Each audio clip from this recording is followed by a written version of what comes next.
Welcome to Wife Cheating Story.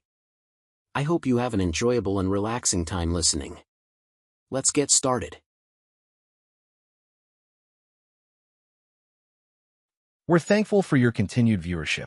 Before we begin, tell us, where in the world are you watching from? We love knowing our global reach. Now, let's dive into today's story. Chapter 1, The Accusation. The autumn air carried a chill as Dominic Voss walked up the pathway to his suburban home, holding his 6-year-old daughter Lily's small hand in his. They'd spent the afternoon at the county fair, cotton candy, carousel rides, and a stuffed unicorn prize that Lily clutched to her chest with her free arm. Her honey-blonde pigtails bounced with each step, reminding Dominic of her mother. Dominic noticed the unmarked police car parked across the street, but thought nothing of it. After 15 years with the Tactical Response Unit before retiring to start his security consulting firm, police vehicles were just part of the landscape to him. As they approached the front door of their 2-story colonial, a man in plain clothes stepped forward from the shadows of the porch, badge already extended. "Dominic Voss?" the man asked, his voice carrying the practiced neutrality of law enforcement. Dominic nodded, instinctively pulling Lily closer to his side. "That's me. What can I help you with, officer?" "Detective Floyd Mason." The man's eyes flickered to Lily. "Is this Lily Voss?" "Yes, my daughter," Dominic replied, the first hint of unease creeping up his spine. "What's this about?" 2 uniformed officers emerged from either side of the house, moving with deliberate speed. Detective Mason's face hardened. "We receive a report that you kidnapped this child from Oak Ridge Elementary School without authorization." The accusation hit Dominic like a physical blow. "That's ridiculous. I'm her father. I picked her up early for her dentist appointment. The school was notified." "Sir, according to the school and the child's mother, there was no appointment scheduled. You removed her from school under false pretenses." Dominic looked down at Lily, expecting her confused support. "Lily, tell them. Tell them I'm your daddy." The little girl's eyes remained fixed on the ground, her small fingers releasing his hand. The stuffed unicorn dropped to the concrete. "Lily," Dominic's voice cracked with confusion. Detective Mason moved forward. "Mr. Voss, I need you to put your hands behind her back. This is insane. I'm her father," Dominic shouted, his voice echoing off neighboring houses. "Lily, tell them who I am." But his daughter remained silent, her eyes downcast, her small body trembling slightly. "Sir, don't make this harder than it needs to be," Mason said, handcuffs already out. Dominic's military training kicked in. Assess the situation, evaluate options, calculate risks. 3 officers. His daughter present. No immediate means of proving his identity. Fighting would only make things worse. As the cold metal of handcuffs clicked around his wrists, Dominic watched a social worker emerge from another vehicle, approaching Lily with a gentle smile. "Sweetheart, your mom is waiting for you. Everything's going to be okay now." Lily nodded, still not looking at Dominic, and took the woman's hand without hesitation. "What did you do to her?" Dominic demanded as the officers began leading him to their vehicle. "What did you tell my daughter?" The last thing he saw before being placed in the back of the police car was Adrienne's silver SUV pulling up to the curb, his wife rushing out with a performance of panic and relief as she gathered Lily into her arms. Their eyes met through the car window, Adrienne's filled with what looked like genuine fear, Dominic's blazing with confusion and the first sparks of rage. As the police car pulled away, one thought crystallized in his mind. Something was terribly wrong with his family, and he needed to find out what. Chapter 2. The Revelation. The county detention center smelled of industrial bleach and desperation. Dominic sat in the hard plastic chair, his wrists cuffed to the metal table in the visitation room. 24 hours had passed since his arrest, and the charges were serious. Kidnapping, child endangerment, violating a restraining order he'd never known existed.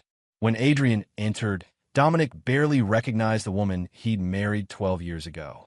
Gone was the warm, artistic free spirit with flowing chestnut hair and paint-stained fingers. In her place stood a polished stranger, sleek bob, tailored blazer, face carefully arranged into an expression of concern tinged with fear. "You have 15 minutes," the guard announced before taking position by the door. "How could you do this, Dom?" Adrian whispered, not sitting down. "Taking Lily like that when you knew." "Knew what?" Dominic interrupted, leaning forward as far as his restraints allowed. "Knew that my wife would accuse me of kidnapping my own daughter? What's happening, Adrian?" She placed a manila envelope on the table. "The court granted my emergency petition 3 weeks ago. You were served the papers." "What papers? What petition?" The confusion in his voice was genuine. Adrienne's perfect composure faltered momentarily. "The restraining order, Dom.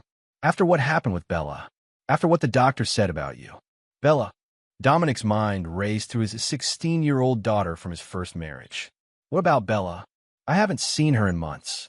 You know she's been at that special art program in Chicago." Something flashed in Adrienne's eyes. Surprise, perhaps, or calculation. She slid the envelope closer. "These are copies of everything. The restraining order, the psychological evaluation, the statements from Bella and her therapist." Dominic stared at the envelope, unable to reach for it due to his restraints. "What psychological evaluation?" "Adrian, someone is manipulating you. Is someone threatening you? Is that why Lily wouldn't speak to me?" Adrienne's perfectly manicured hand trembled slightly as she tucked a strand of hair behind her ear, a tell Dominic recognized from their years together. "She was lying? The doctor diagnosed you, Dom. Paranoid personality disorder with delusional features. You don't remember the violent episodes because of the dissociation." Her voice was practiced as if reciting lines. "You need help, not prison. My lawyer is working to have you transferred to Lakewood Psychiatric for evaluation." Dominic's military training had taught him to recognize psychological operations. This had all the hallmarks of character assassination, undermining credibility, isolating the target, creating a false narrative. "Who's behind this, Adrian? Who are you working with?" For a moment, genuine fear flashed across her face. She glanced at the guard, then leaned closer. "They're watching us. They're always watching." Before Dominic could respond, the door opened. A man in an expensive suit entered, tall, silver-templed, with the confident bearing of someone accustomed to power. "That's enough, Mrs. Voss. As your attorney, I advise you not to continue this conversation." Dominic didn't recognize the man, but something about him struck a chord, a ghost of familiarity that he couldn't place. "You're not her attorney," Dominic said flatly. "Who are you really?" The man smiled thinly. "Raymond Kessler, Mr. Voss. I represent your wife's interests in this unfortunate situation." He placed a protective hand on Adrienne's shoulder, lingering just a second too long to be professional. And suddenly, Dominic understood. The pieces clicked into place with devastating clarity.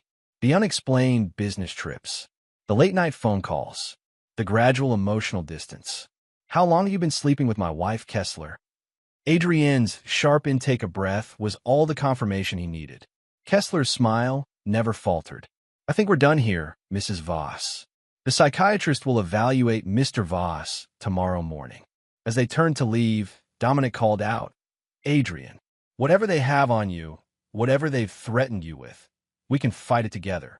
She paused at the door, her back to him. "There's something else you should know, Dom." Her voice was barely audible. "I'm pregnant." With those words, she walked out, leaving Dominic with the envelope and a cold, crystallizing fury unlike anything he'd ever experienced. The guard approached to lead him back to his cell. "You can take the envelope." Alone in his cell, Dominic examined the documents. The restraining order was genuine, filed 3 weeks ago. The psychological evaluation was on official letterhead from a Dr. Valeria Montrose, a name he'd never heard. The most disturbing document was the statement from Bella, detailing incidents of rage and violence that had never occurred. At the bottom of the stack was a small note, handwritten. "Not safe to talk.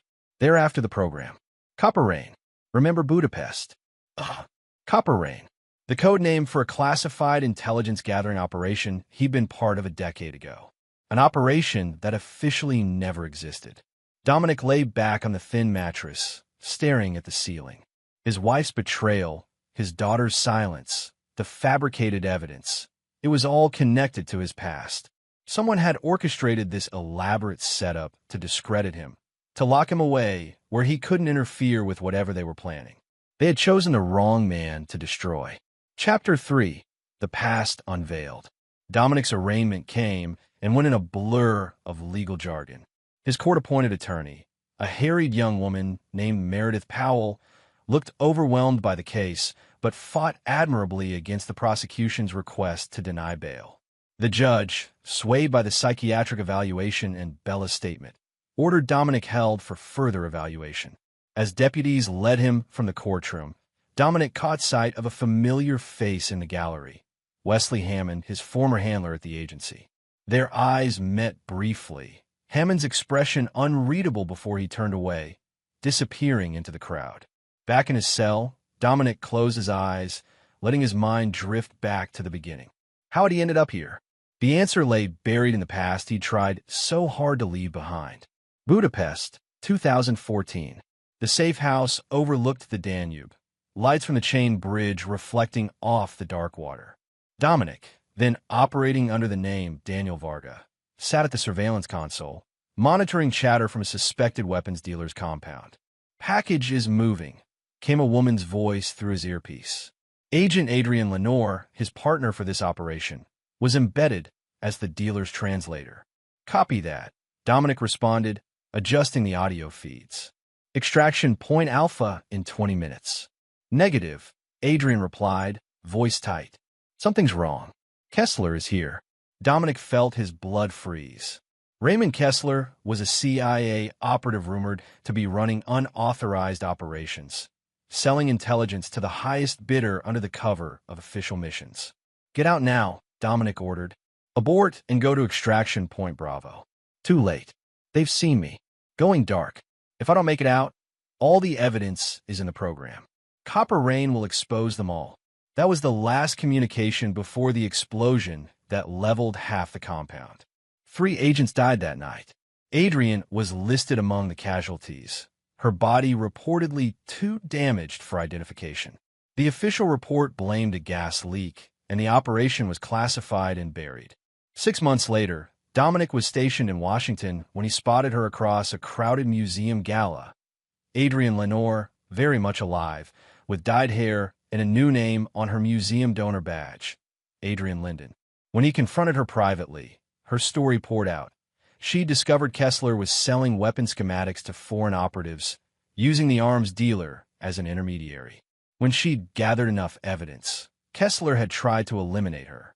She'd barely escaped the explosion, going deep undercover afterward, fearing Kessler would finish the job if he knew she survived. "The evidence is encrypted in the Copper Rain program files," she had told him, eyes darting around the museum's quiet corridor. "But I can't access them without alerting Kessler's people. They're watching the system logs." Dominic had made the fateful decision that night to help her and to leave his old life behind. They married 6 months later, Dominic adopting a variation of his cover name permanently.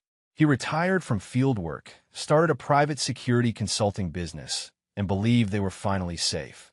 The birth of Lily seemed to cement their new beginning. Bella, his daughter from his brief first marriage to his college sweetheart, even bonded with her new stepmother. Life had been normal. Perfect even, or so he'd thought. The cell door's metallic clang jolted Dominic back to the present. A new guard stood there, older than the others, with a weathered face and vigilant eyes. "Boss, visitor." Dominic followed the guard down the corridor to a different interview room, smaller, no cameras visible. When the door opened, Wesley Hammond sat waiting, looking exactly as he had 8 years ago when he'd approved Dominic's resignation from the agency. Silver crew cut, wire-rimmed glasses, posture military straight despite his 70 years. "You look like hell, Dominic," Hammond said after the guard left. "Funny what being framed for kidnapping your own child will do to a man's appearance." Dominic remained standing. "Why are you here, Wesley?" Hammond slid a thin file across the table. "Because Copper Rain is active again." Dominic felt the floor shift beneath him. "That's impossible. The program was decommissioned." "That's what everyone was told." Hammond removed his glasses, rubbing the bridge of his nose. "The truth is, it was refined and compartmentalized. Only 5 people knew of its continued development. And let me guess, Kessler was one of them. Hammond nodded. He disappeared 3 weeks ago, along with the latest version of the program. 3 weeks, Dominic repeated. The same time the restraining order against me was filed. I don't believe in coincidences. Hammond leaned forward. Adrian contacted me last month. She was scared, said someone was watching your family. She thought it was connected to Budapest. Dominic paced the small room. She's working with Kessler now. They're together. Hammond's eyebrows rose. Are you certain? She's pregnant with his child. The words tasted bitter. But something doesn't add up. She left me a note mentioning Copper Rain and Budapest. Why warn me if she's part of this? Perhaps coercion, Hammond suggested. Kessler always had a talent for finding leverage. Dominic thought of Lily's silence, of Bella's fabricated statement. My daughters. He's using them against her. Hammond nodded grimly. There's something else you should know. Dr. Valeria Montrose, the psychiatrist who provided your evaluation, she doesn't exist. The medical license number belongs to a doctor who died 3 years ago. Can you get me out of here, Wesley? The older man shook his head. Not officially. The agency won't acknowledge any connection to Copper Rain. But I can give you this. He slid a small brass key across the table. Evidence locker 247. Your personal effects are there, including something I added this morning. You'll know it when you see it. Dominic pocketed the key. Why are you helping me? This could end your career. Hammond stood, straightening his immaculate suit. Because I've spent 50 years serving this country, and I'll be damned if I let someone like Kessler corrupt everything we've built. He moved to the door, then paused. Whatever you're planning, remember, Kessler never operates alone. The conspiracy will be larger than you think. After Hammond left, Dominic was returned to his cell. That night, as the facility quieted, he used the thin metal strip he'd pried from his bunk frame to work on the ancient lock of his cell door. Hammond's warning echoed in his mind. The conspiracy will be larger than you think.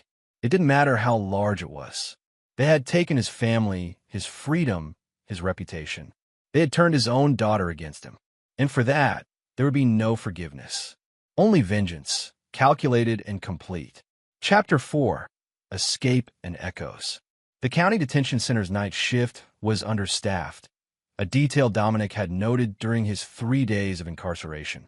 Between 2 o'clock and 2:30 a.m., the guard at the security desk took his bathroom break, leaving the monitors temporarily unattended.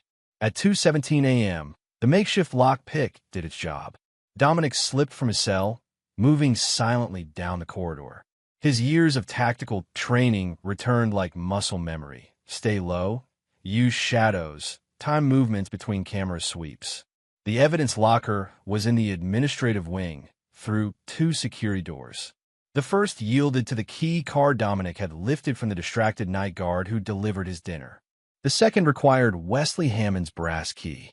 Locker 247 contained a manila envelope with Dominic's wallet, watch, and house keys.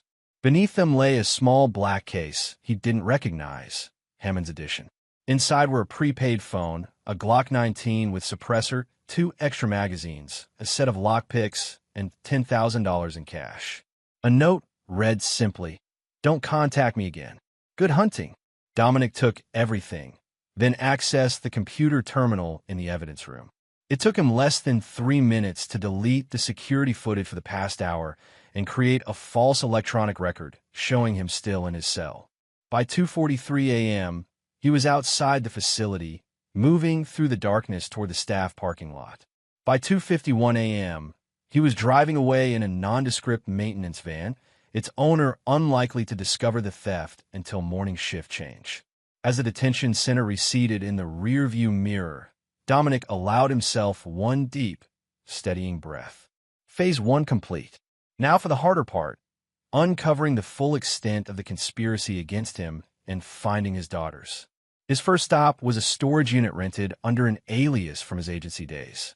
The monthly payments were automated through a shell company, the kind of precaution that had seemed paranoid after leaving the field, but now proved prescient.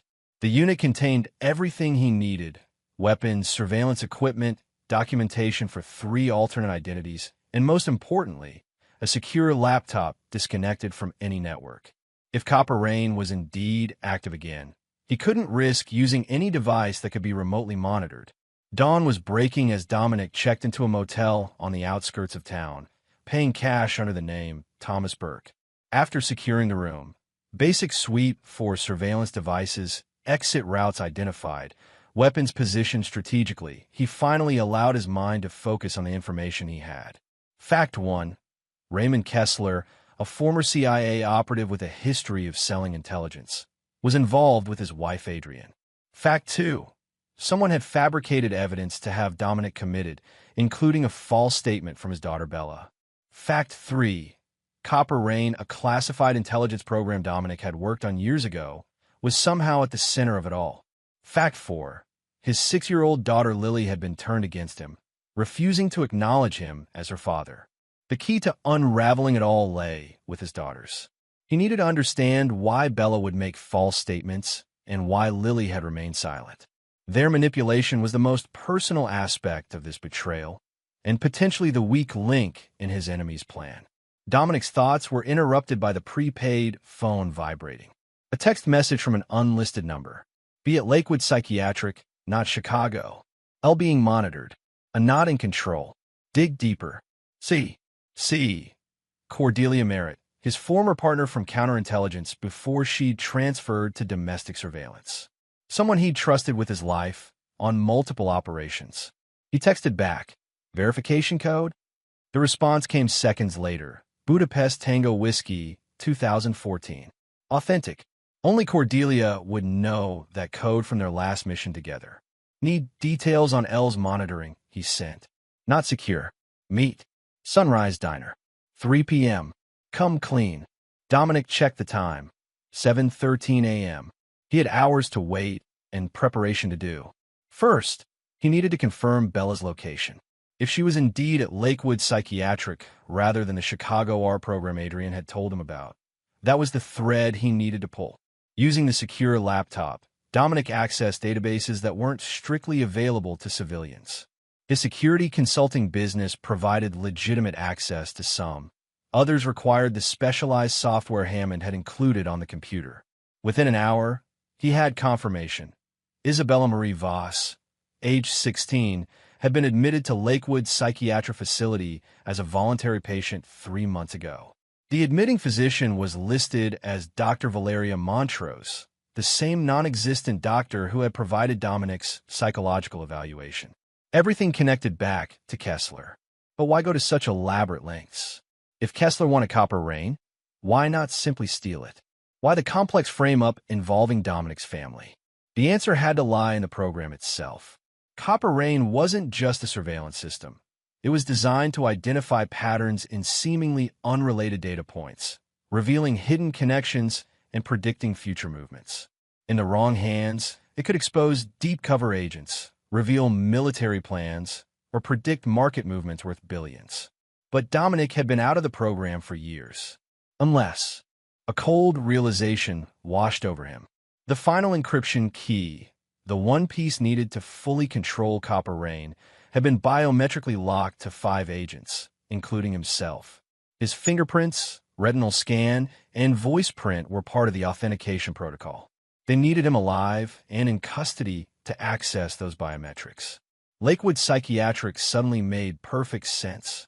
Once there, they could extract everything they needed while he was sedated. Dominic spent the next hours meticulously planning his approach. By the time he left for the Sunrise Diner, he had mapped out the security systems at both Lakewood Psychiatric and his former home, studied staff rotations, and prepared equipment for multiple contingencies. Cordelia was already seated in a back booth when he arrived, looking exactly as she had when they'd worked together. Cropped silver hair, sharp features, and observant green eyes that missed nothing. She didn't look up from her coffee as he slid into the seat across from her. "You look terrible," she said, her distinctive raspy voice barely audible over the diner's ambient noise. "Prison does that to a man," Dominic replied, scanning the other customers for threats. "You're taking a risk contacting me." Cordelia's mouth tightened. "We're all at risk. Kessler's reach is longer than you know. He's not just after Copper Rain. He's selling access to the entire intelligence architecture. Tell me about my daughters." She passed him a sugar packet. Hidden underneath was a micro SD card. Bella was diagnosed with acute psychosis after reporting concerns about you to her school counselor. The reports were fabricated. Someone coached her. The medication they're giving her at Lakewood keeps her compliant. Dominic's fingers tightened around his coffee mug. And Lily, that's where it gets complicated. Lily has a tracking implant, disguised as a medical device. They told Adrian it's a specialized insulin monitor for her condition, a condition she doesn't actually have. It allows them to track her and record audio from her surroundings. That's why she wouldn't speak to me, Dominic realized. She was being monitored. Cordelia nodded. Adrian figured it out a month ago. That's when she contacted Hammond. She's been playing along with Kessler, trying to protect both girls. She hesitated. The pregnancy is real, but the timing in her medical records has been altered. The baby is yours, Dom, not Kessler's. The revelation hit Dominic like a physical blow. Then why? Survival, Cordelia said simply. Kessler threatened to kill Lily if she didn't cooperate. The affair is real. It started as her way to get close to him, to find evidence. But somewhere along the way, lines blurred. Stockholm Syndrome, maybe, or maybe she's still playing him. Either way, she's in deep. Dominic absorbed this information, recalibrating his understanding of the situation. The SD card, security layouts for Lakewood, staff schedules, access codes, and the most important thing, the location of the real Dr. Montrose. You said she died. Her credentials did. She didn't. Cordelia checked her watch. I need to go. We can't be seen together. The SD card also has a secure contact protocol if you need to reach me. But Dom, she fixed him with an intense stare. Be careful who you trust. This goes higher than Kessler. As she stood to leave, Dominic asked, why are you helping me? You're putting your career at risk. Cordelia's expression softened slightly. Because I was there when they turned the program against our own people. I watched good agents disappear, labeled as traitors because they asked the wrong questions. She dropped money on the table for her coffee. And because I was the one who recruited Adrian. Whatever she's done, whatever she's become, that's partly on me. After she left, Dominic remained at the table, turning the SD card over in his fingers. The information it contained would help him free Bella and possibly clear his name. But first, he needed to understand exactly what had happened to his daughter and who the real Dr. Montrose was.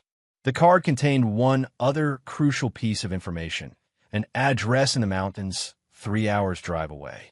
A secluded cabin where, according to Cordelia's notes, the real Valeria Montrose had been living under house arrest for the past 2 years, forced to provide her expertise remotely while her identity was used to legitimize Kessler's operations.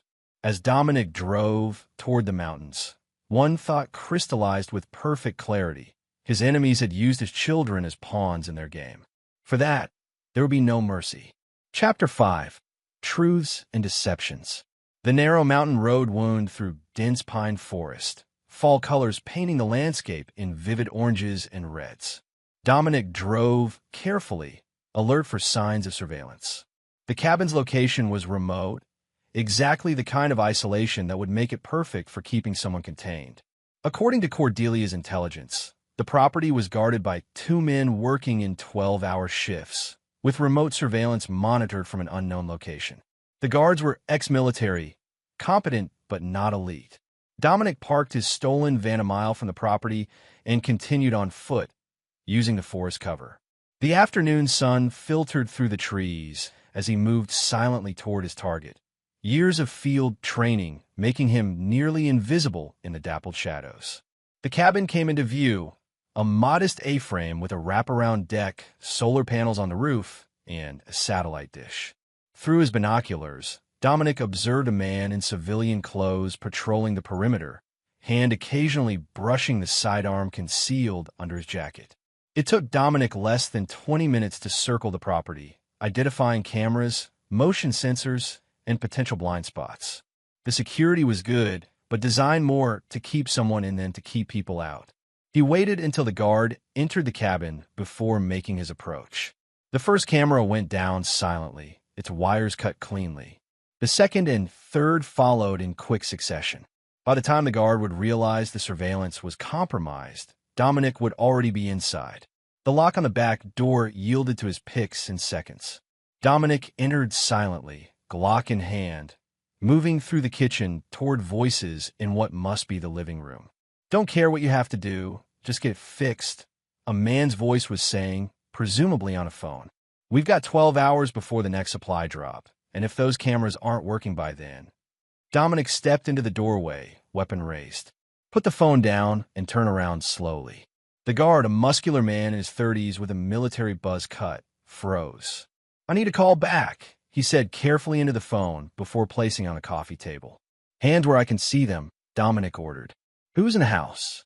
"Just the doctor. Upstairs." The guard's eyes flicked toward his own weapon, lying on the side table, just out of reach. "Don't," Dominic warned. "Where's your partner?" "Supply run. Due back at 1800. The guard's training was evident in his controlled responses. "Look, whatever they're paying you, I can." "On your knees, hands behind your head." Once the guard was secured with his own zip ties, Dominic moved upstairs, clearing rooms methodically until he found what he was looking for. The woman sat in a sunlit bedroom converted to a home office, multiple computer screens displaying complex medical data. She turned as Dominic entered, showing no surprise at the weapon in his hand. Dr. Valeria Montrose was younger than Dominic had expected, early 40s perhaps, with streaks of premature gray in her dark hair and shadows of exhaustion beneath intelligent eyes. She wore simple clothing, jeans and a sweater, but carried herself with the dignified composure of someone who had refused to be broken by captivity. "Finally," she said, her voice calm. "I wondered how long it would take them to send someone to silence me."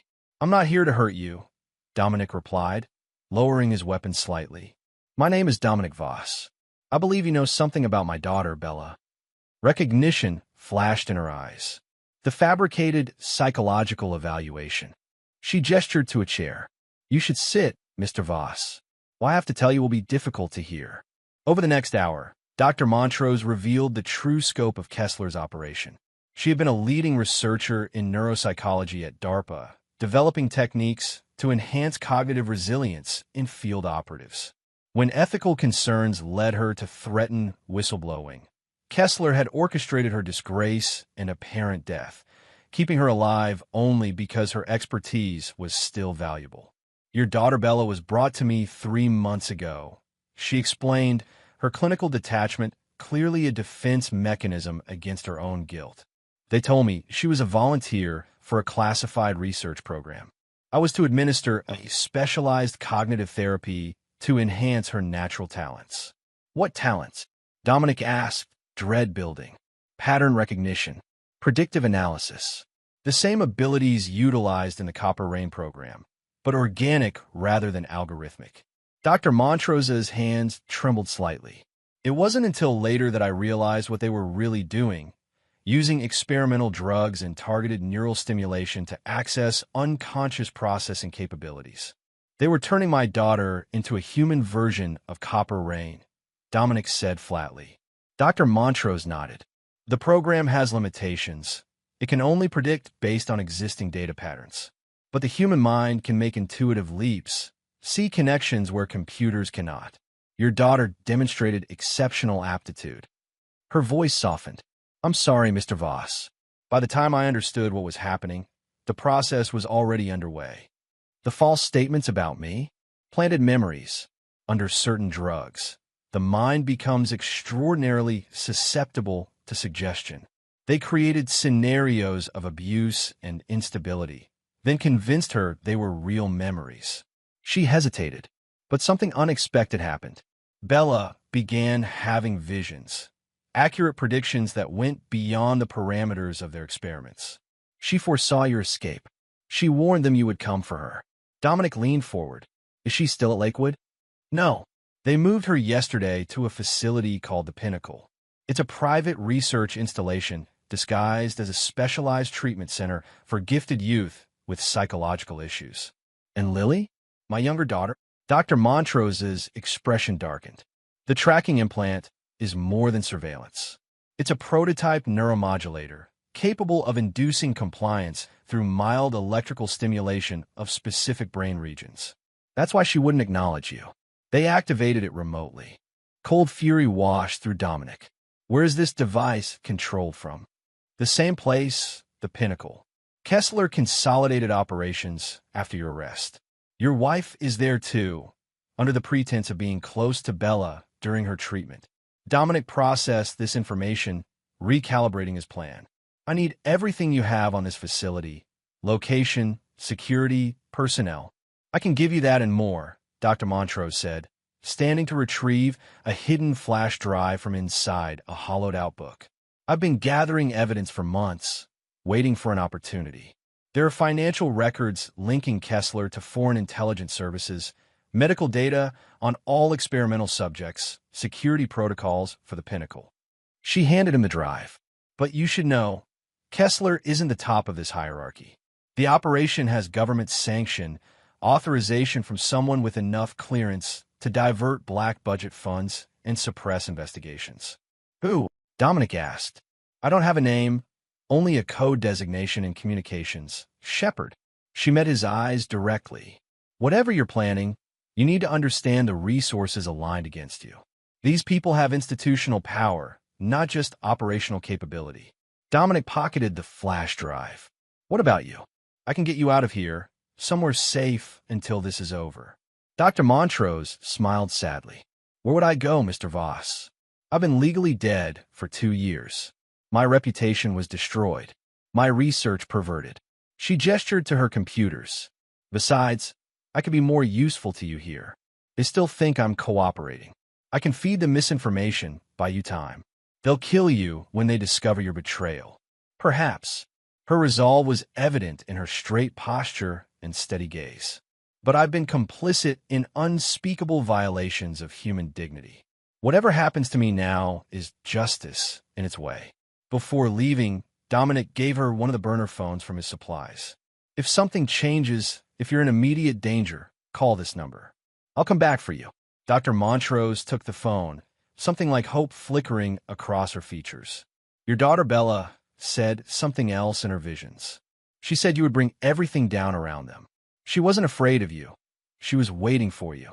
As Dominic prepared to leave, making sure the guard was securely bound and the doctor had what she needed to maintain appearances, he felt the weight of what he'd learned settling over him. His daughters had been used as experimental subjects. His wife caught in a web of coercion and compromise, all to advance a program that turned human beings into predictive tools for people who recognized no ethical boundaries. The drive back to the city gave him time to examine the flash drive's contents and formulate his approach. The Pinnacle facility was located on a private estate 40 miles outside the city, fortified, staffed with armed security, and equipped with state-of-the-art surveillance. A direct assault will be suicide, but there was another angle. Among the financial records, Dr. Montrose had flagged transfers to a shell company called Helios Consulting. Further digging revealed Helios was hosting a fundraising gala that very weekend, a charity event for innovative neuropsychological research at the Pinnacle. The guest list included wealthy donors, medical researchers, and government officials. The perfect cover for Dominic to infiltrate the organization's public face while identifying key players. It would be dangerous, placing him directly in the lion's den, but it offered the best chance to locate his daughters and gather the intelligence needed for extraction. That night, in a new motel room paid for with a different identity, Dominic prepared for war. He cleaned weapons, studied facility layouts, and researched every name connected to the Pinnacle. As dawn broke, he sent a single text message to Cordelia. Attending the gala. Need clean identity and invitation. Formal attire. 48 hours. Her response came minutes later. Dangerous. Facial recognition in use. Alternative approach advised. Dominic's reply was succinct. No alternatives. They have both girls. Proceed. The mission parameters had shifted. This was no longer just about clearing his name or exposing a conspiracy. His children were being used as experimental subjects in a program with unknown but certainly devastating potential. His wife was trapped in a relationship built on coercion and fear. For Dominic Voss, former special operative and father, the objective was now crystal clear. He would dismantle the Pinnacle brick by brick, expose everyone involved regardless of their position or power, and rescue his family. And for those who had orchestrated this nightmare, those who had turned his children into tools and his wife into a prisoner, there would be a reckoning beyond anything they could imagine. Chapter 6: The Infiltration. The Pinnacle Foundation's annual gala transformed the Renaissance Hotel's grand ballroom into a showcase of wealth and influence. Crystal chandeliers cast prismatic light over guests in formal attire, while waitstaff circulated with champagne and hors d'oeuvres. A small orchestra played subdued classical music, providing ambient sound perfect for concealing private conversations. Dominic adjusted his bow tie, surveying the room from his position near one of the massive floral arrangements. The identity Cordelia had provided was impeccable. Preston Walsh, neuropsychology researcher from a prestigious European institute, attending as a prospective collaborator. The invitation had arrived via courier, along with credentials that would withstand scrutiny in a custom-tailored tuxedo with subtle modifications. Reinforced seams concealing thin Kevlar panels, special pockets for equipment, and fabric treated to defeat most security scanners. 3 days of intensive preparation had transformed Dominic physically as well. Professional-grade theatrical makeup had aged him slightly, altered his jawline, and changed his skin tone. A temporary dental prosthetic modified his smile. Tinted contact lenses turned his blue eyes hazel. His normal close-cropped hair was now covered by a perfectly styled salt and pepper wig. The man in the mirror bore only a passing resemblance to the Dominic Voss wanted by authorities. The security at the entrance had been extensive, but expected metal detectors, ID verification, and discreet facial recognition cameras that Cordelia had warned him about. His altered appearance and the specialized makeup designed to confuse biometric scanning had done their job. He'd passed through without raising alarms. Now came the more difficult part: identifying key personnel and locating information about his daughters. Dr. Walsh? I don't believe we've met. Dominic turned to find himself face-to-face with Raymond Kessler. In person, the man was even more commanding than in photographs, tall and distinguished, with immaculate silver hair and the confident bearing of someone accustomed to deference. His smile didn't reach his eyes, which remained calculating and cold. "Mr. Kessler," Dominic replied smoothly, extending his hand. The European accent he'd practiced was flawless. "The pleasure is mine. Your work at the Pinnacle has become quite the topic of discussion in international circles." "All good things, I hope," Kessler responded, his handshake firm but brief. "Revolutionary, according to some," Dominic said, though details seemed carefully guarded. "Proprietary research, I presume." "Naturally. In our field, premature disclosure can be counterproductive." Kessler gestured toward a digital display showcasing the Pinnacle facility, a sleek, modern complex nestled against wooded hills. "We found that certain therapeutic approaches require absolute environmental control. The traditional hospital setting simply won't suffice." "I understand you've had remarkable success with adolescent subjects," Dominic prompted, "particularly those with exceptional cognitive abilities." Something flickered behind Kessler's eyes. Interest, perhaps, or suspicion. "You seem well-informed for someone new to our circle, Dr. Walsh." "I'm making my business to stay current," Dominic replied easily. "My own research focuses on cognitive enhancement through targeted neurochemical modulation. When I heard rumors of your success rates, I knew I had to see for myself. Perhaps you'd be interested in a more intimate tour of our facilities. We're hosting a small group of potential collaborators tomorrow. Nothing too technical, of course, but enough to give you a sense of our approach." It was exactly the opening Dominic had hoped for. "I'd be honored." "Excellent. My assistant will add you to the list." Kessler's attention shifted suddenly, his expression warming with practiced charm. "Ah, here's someone you should meet." Dominic turned to follow Kessler's gaze and felt his carefully maintained composure threaten to crack. Adrian was approaching, wearing an elegant black evening gown that accentuated the slight curve of her pregnant belly. Her arm was linked with that of a stern-looking older man Dominic didn't recognize. Dr. Walsh, allow me to introduce Mrs. Adrienne Voss, our Director of Patient Relations, and Senator Howard Blackwell, one of our most generous supporters. Dominic bowed slightly, taking Adrienne's extended hand. Her eyes showed no recognition, the professional smile never wavering. Either his disguise was truly exceptional, or she had become an accomplished actress during their years apart. Mrs. Voss, a pleasure. He kept his touch brief, fighting the storm of emotions her presence evoked. I understand you work closely with the younger patients? I do, Adrienne replied, her voice controlled and pleasant. Their emotional well-being is as important as their clinical treatment. We strive to create an environment where they feel secure even as they progress through challenging therapeutic protocols.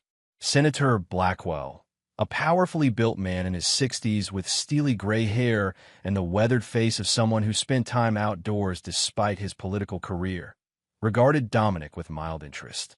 European, are you? We don't see many international collaborators in this program. The research crosses borders, Senator, Dominic replied. Cognitive development knows no nationality. Well said, Kessler interjected smoothly. Senator Blackwell chairs the Intelligence Oversight Committee. His support has been instrumental in securing certain regulatory accommodations for our more innovative approaches. A connection clicked into place. Shepard, the high-level official Dr. Montrose had mentioned. A senator with intelligence oversight would have exactly the clearance needed to divert black budget funds and suppress investigations. The potential applications are simply too valuable to entangle in bureaucratic red tape, Blackwell said, his deep voice carrying the practiced conviction of a career politician, especially given current global tensions. Adrienne's hand tightened almost imperceptibly on the senator's arm. If you'll excuse us, Raymond, we should greet the Hardrose before dinner is announced. Of course, Kessler agreed. Dr. Walsh, we'll continue our conversation tomorrow. The tour group meets in the lobby at 10. As they moved away, Dominic noticed Adrienne glance back briefly, her eyes meeting his with an intensity that suggested she might have recognized something familiar despite his disguise. The remainder of the evening passed in a careful dance of networking and information gathering. Dominic spoke with research staff, security personnel, and administrative directors, building a comprehensive picture of the Pinnacle's operation while maintaining his cover. He was studying a digital display of the facility's therapeutic environments when he spotted her, Bella, his 16-year-old daughter, featured in a video testimonial playing on a loop. The sight of her hit him like a physical blow. She looked thin, her normally vibrant features subdued, eyes slightly unfocused as she mechanically praised the treatment that had given her control over her disturbing visions. Remarkable case, said a woman who had appeared beside him. One of our most promising subjects. Dominic turned to find a striking woman in her late 40s observing him. Her name badge identified her as Dr. Diana Lefebvre, Research Director. Subject, Dominic questioned, remaining in character. Not patient. Dr. Lefebvre smiled thinly. Forgive the clinical terminology. Old habits from research papers. Of course, she's a patient first and foremost. The video mentioned visions, Dominic prompted. Hallucinations. Predictive episodes, Dr. Lefebvre corrected. Quite extraordinary, really. Her brain processes information patterns at a subconscious level, then surfaces conclusions as visual or auditory impressions. With proper framing and chemical support, these episodes can be directed towards specific informational targets. Dominic maintained his professional demeanor while rage built inside him. Fascinating, and the ethical considerations of such work with a minor. Something hardened in Dr. Lefebvre's expression. All our protocols are approved by the relevant oversight bodies, Dr. Walsh. The patients and their families provide fully informed consent. Of course, Dominic conceded. I meant no offense. In Europe, the regulations for such advanced work are often prohibitive. Her posture relaxed slightly. One of the many advantages of our unique arrangement here. Senator Blackwell understands the importance of progress unhindered by excessive caution. As the evening wound down, Dominic had gathered critical intelligence. The Pinnacle housed approximately 30 special patients, including both his daughters. Security included armed personnel, electronic surveillance, and biometric access controls. Most importantly, he had secured an invitation to tour the facility itself. Back in his hotel room, Dominic removed his disguise methodically, washing away the theatrical makeup and returning to his own face. He connected the secure laptop to a privacy router and uploaded the evening's recordings, captured by microscopic cameras embedded in his cufflinks and bow tie, to an encrypted server Cordelia had established. His phone vibrated with a text from an unknown number. "She recognized you. Careful tomorrow. Trap possible." See, Adrian had seen through his disguise. But what would she do with that knowledge? Warn Kessler? Or was she still trying to protect their daughters in her own compromised way? He replied, "Proceeding regardless. Need facility access. Extraction plan in motion." The pieces were falling into place. Tomorrow's tour would give him the internal layout verification he needed for the final phase, the extraction of his daughters and the collection of evidence to expose the entire operation. As he prepared for bed, checking and rechecking his equipment for the following day, Dominic allowed himself to think about what would come after. Assuming he succeeded in rescuing Bella and Lily, what then? The conspiracy reached into the highest levels of government.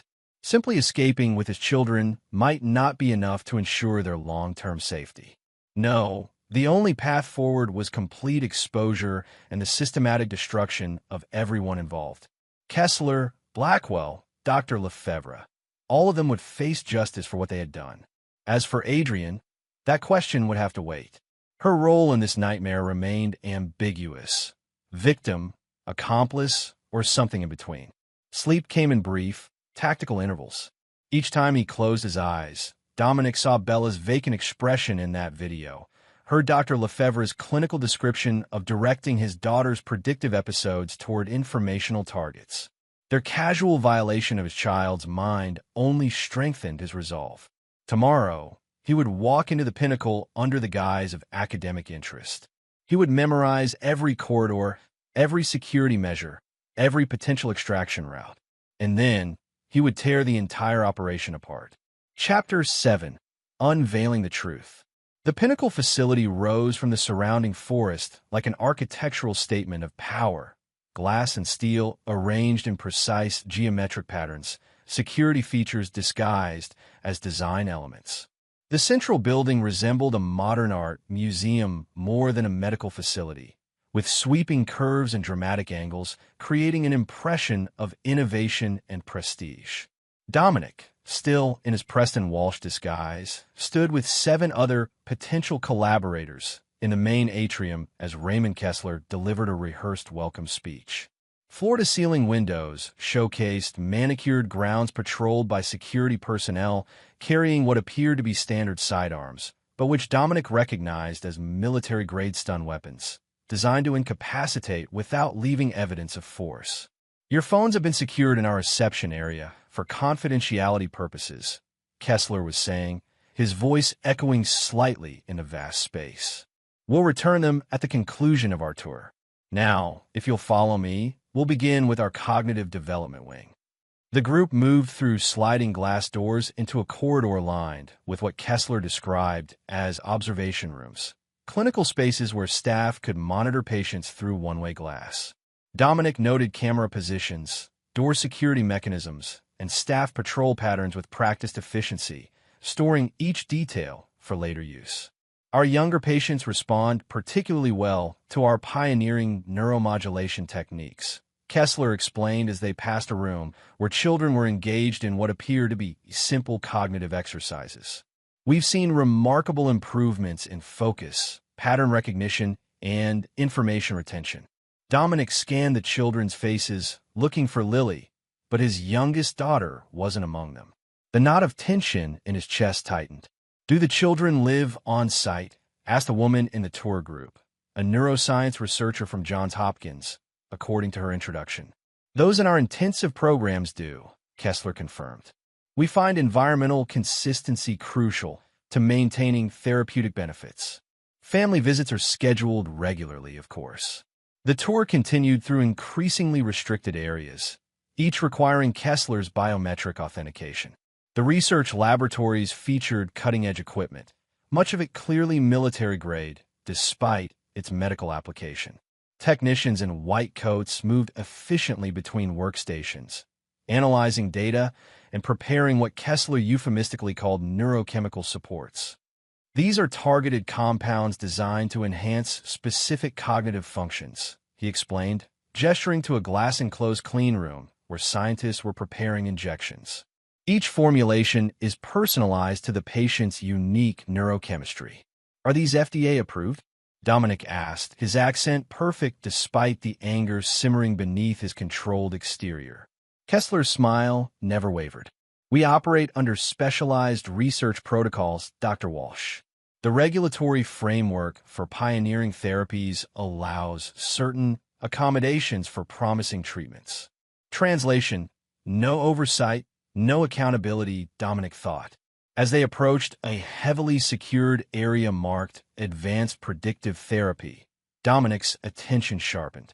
According to the facility maps Dr. Montrose had provided, this section housed the patients with exceptional abilities, likely including Bella. This area is typically restricted, Kessler said, but today we're making an exception for our distinguished visitors.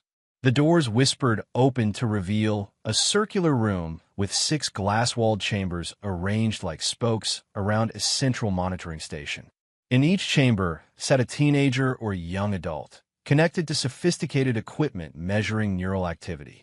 Most stared blankly at screens, displaying rapidly changing images and data patterns. And there, in the chamber directly across from the entrance, was Bella. Dominic's training was all that kept his expression neutral as he saw his daughter. She sat motionless, electrodes attached to her temples and wrists, and 4-line delivering clear fluid to her arm. Her normally expressive face was slack, eyes unfocused as they tracked data flowing across the screen before her. Subject 47 is one of our most remarkable success stories, Kessler said, leading the group toward Bella's chamber. 17 years old, with extraordinary predictive capabilities. She can process seemingly random data points and extract meaningful patterns with 87% accuracy, far exceeding our algorithmic systems. Fascinating, murmured another visitor. Is she conscious of what she's doing? On a higher cognitive level, yes, replied Dr. Lefebvre, who had joined the tour at this point. But we maintain a dissociative state during active processing sessions. It allows her unconscious mind to work without interference from normal thought patterns. Dominic moved closer to the glass, studying the equipment surrounding his daughter. What's in the for? He asked, keeping his voice professionally curious. A proprietary compound that facilitates the dissociative state while enhancing neural pathway efficiency, Dr. Lefebvre explained. Completely safe, I assure you. As if sensing his presence, Bella's head turned slightly toward the glass. For a moment, her eyes seemed to focus, looking directly at Dominic. A flicker of recognition crossed her features before her attention was drawn back to the screens by a subtle chime. She appears to recognize you, Dr. Walsh, Kessler remarked, a new edge in his voice. Unlikely, Dominic replied smoothly, more probably responding to a novel stimulus in her environment. The human brain is drawn to novelty even in altered states. Kessler studied him for a moment too long before nodding.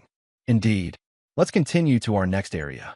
As the group moved on, Dominic felt certain his cover was deteriorating. Whether Kessler had been alerted by Adrian or had picked up on some subtle tell in Dominic's behavior, time was running short. The final stop on the tour was the facility's command center, a state-of-the-art security and research coordination hub where staff monitored everything from patient vital signs to perimeter security. Here, Dominic spotted what he'd been searching for, a workstation labeled Neuromodulation Control, where a technician monitored signals from what could only be the implants Dr. Montrose had described. This is our central nervous system, so to speak, Kessler explained. From here, we coordinate all research activities and ensure patient safety. Patient control was more accurate, Dominic thought, noting the restraint activation controls on another panel. As the tour concluded and the group was led back to the reception area to retrieve their phones, Dominic felt a light touch on his elbow. Dr. Lefebvre had appeared at his side. "Dr. Walsh, Mr. Kessler would like to discuss potential collaboration opportunities with you privately. If you'd follow me." It was a trap, it had to be, but refusing would only confirm their suspicions. Besides, any opportunity to remain in the facility longer served his purposes. Of course, he agreed. Instead of returning to the main building, Dr. Lefebvre led him along an enclosed walkway to a smaller structure identified as administrative offices.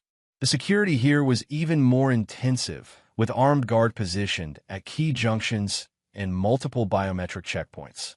She brought him to an elegantly appointed conference room with a stunning view of the surrounding forest. "Mr. Kessler will join you shortly. May I offer you refreshment while you wait?" "No, thank you," Dominic replied, already scanning the room for cameras, listening devices, and potential weapons. He counted 3 visible surveillance points and suspected at least 2 more concealed in the light fixtures and air vents. When the door opened several minutes later, it wasn't Kessler who entered but Adrienne. She was alone, dressed in a conservative gray suit that contrasted sharply with her usual artistic style. The door closed automatically behind her, the electronic lock engaging with an audible click. For a long moment, they simply stared at each other. Then Adrienne spoke, her voice barely above a whisper. "They know who you are, Dom. They're coming." Dominic made no move to approach her. "How long have you been working with them?" Pain flashed across her face. "It's complicated. Uncomplicated," he said coldly. "Our daughters are being used as lab rats.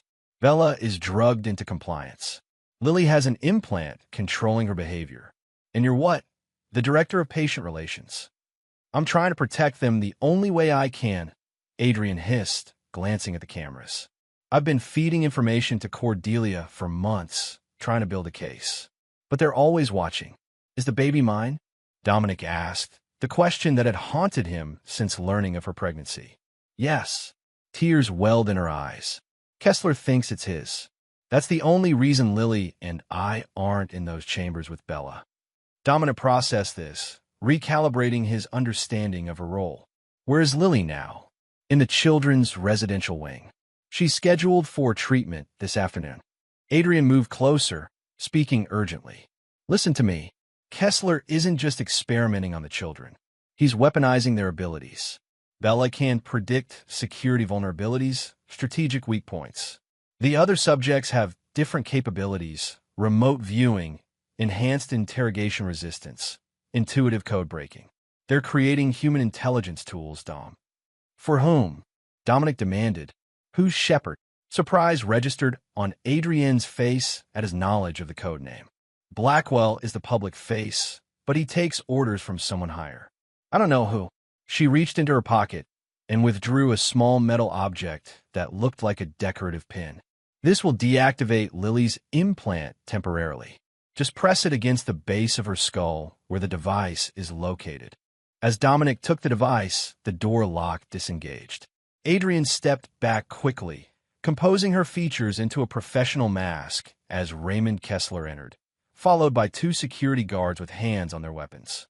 "Mrs. Voss, thank you for keeping our guest company," Kessler said smoothly. "That will be all." Adrienne nodded, giving Dominic one last meaningful look before departing.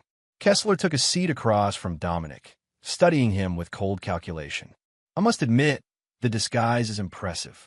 Our facial recognition systems flagged some anomalies, but it wasn't until Bella's reaction that we became certain." He smiled thinly. She recognized her father, despite our best efforts to eliminate those memories. "Where's my daughter?" Dominic asked, dropping the accent entirely. "Which one?" Kessler replied. "Bella is quite comfortable in her current role. She's making remarkable contributions to national security. As for little Lily, she's adapting well to our preliminary program. Children her age are extraordinarily malleable." Dominic's hands clenched into fists beneath the table. "You're experimenting on children. American children. How do you justify that?" "The same way we justify sending young soldiers to war, Mr. Voss. National necessity. Kessler leaned forward. The human mind is the final frontier of intelligence work. Algorithms can be hacked, satellites can be blinded, agents can be turned. But the capabilities we're developing here, they're changing the entire landscape. With my daughter as your cornerstone, Dominic said bitterly, your daughters possess exceptional neurological architecture, particularly Bella. Her predictive capabilities exceed anything we've seen. The combination of your operational training genetic markers and your wife's creative cognitive patterns produce something extraordinary. Kessler's clinical assessment of his children made Dominic's blood boil. We had hoped to study you as well to better understand the source attributes. Unfortunately, your escape complicated matters. What do you want from me? Cooperation, Kessler replied simply. Your biometric signatures are still required for certain aspects of Copper Rain. Provide them willingly, and we can discuss improved conditions for your family. Resist, and we'll simply take what we need while you're sedated.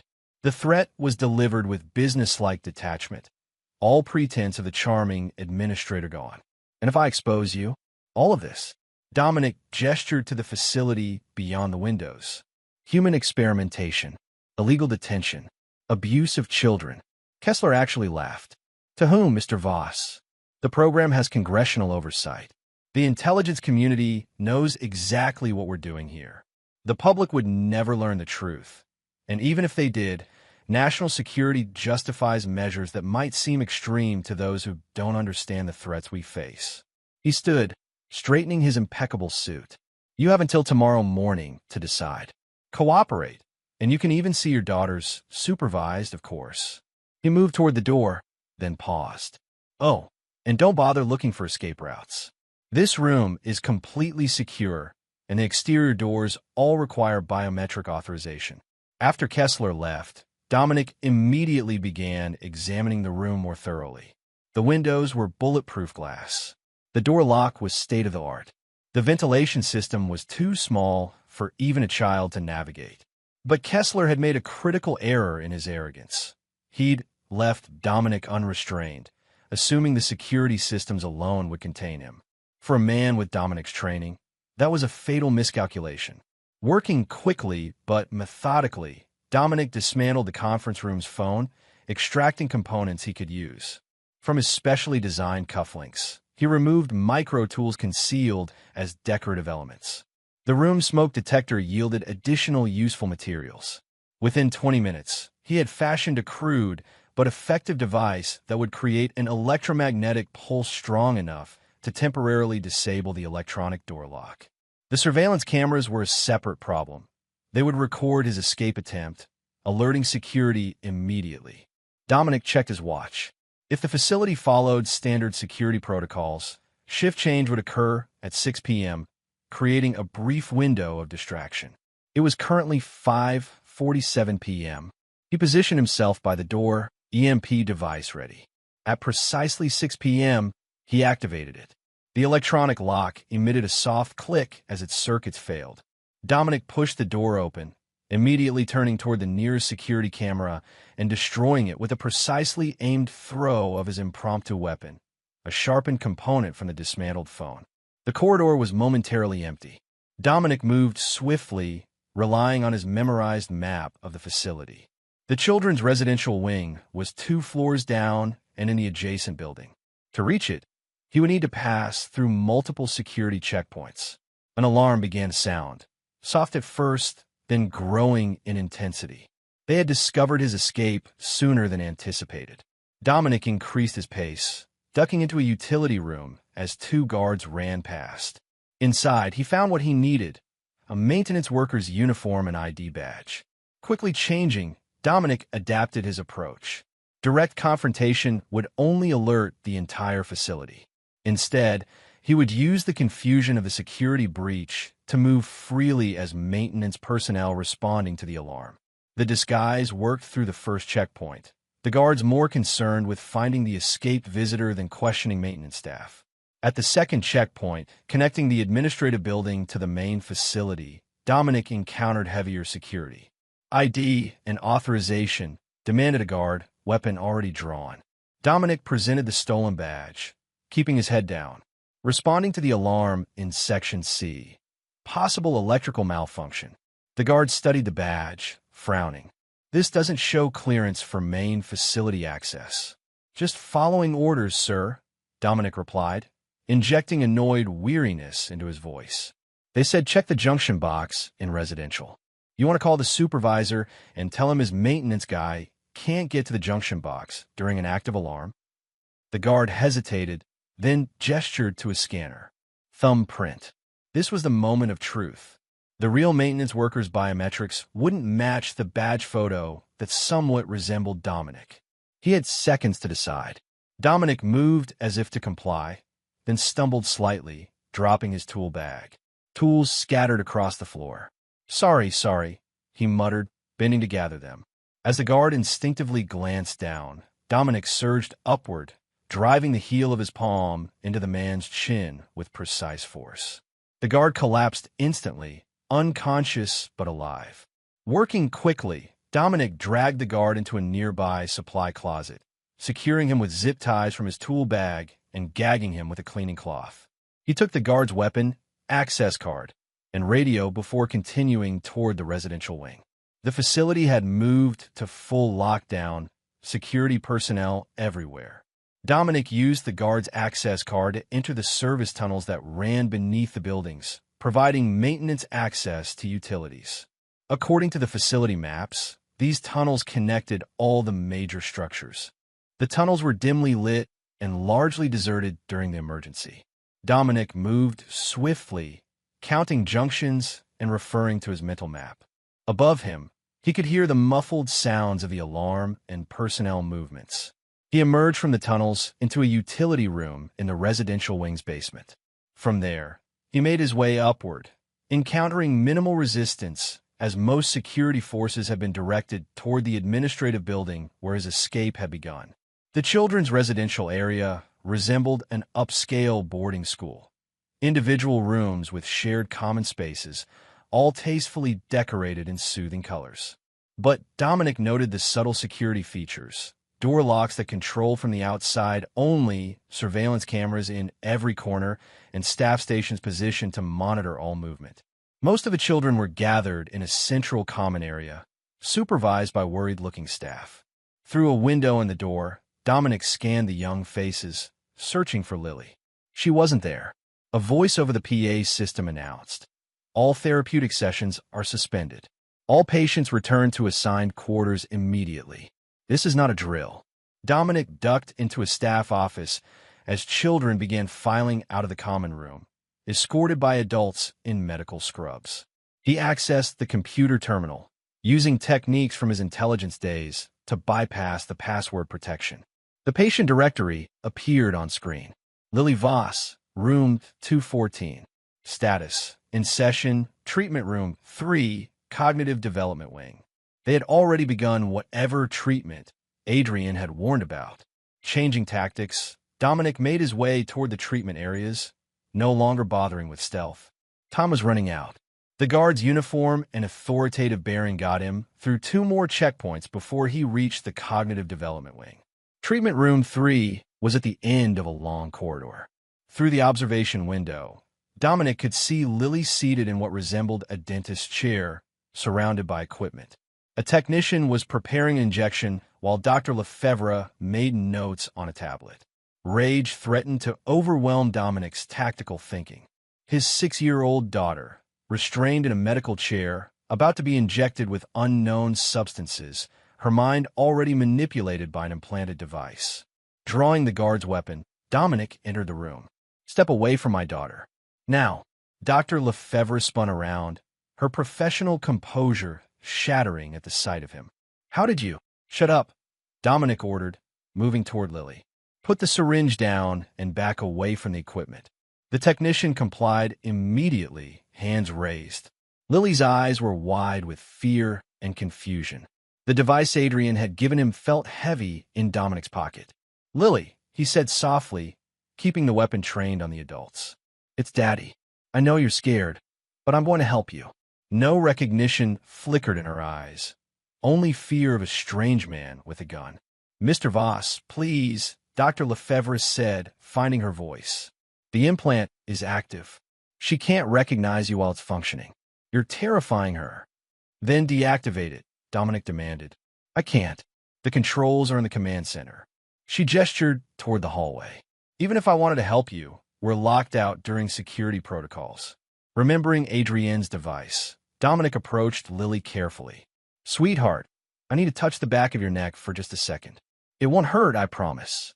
Lily whimpered, shrinking away from him. Please, Lily Bean, he whispered, using his special nickname for her. Trust me.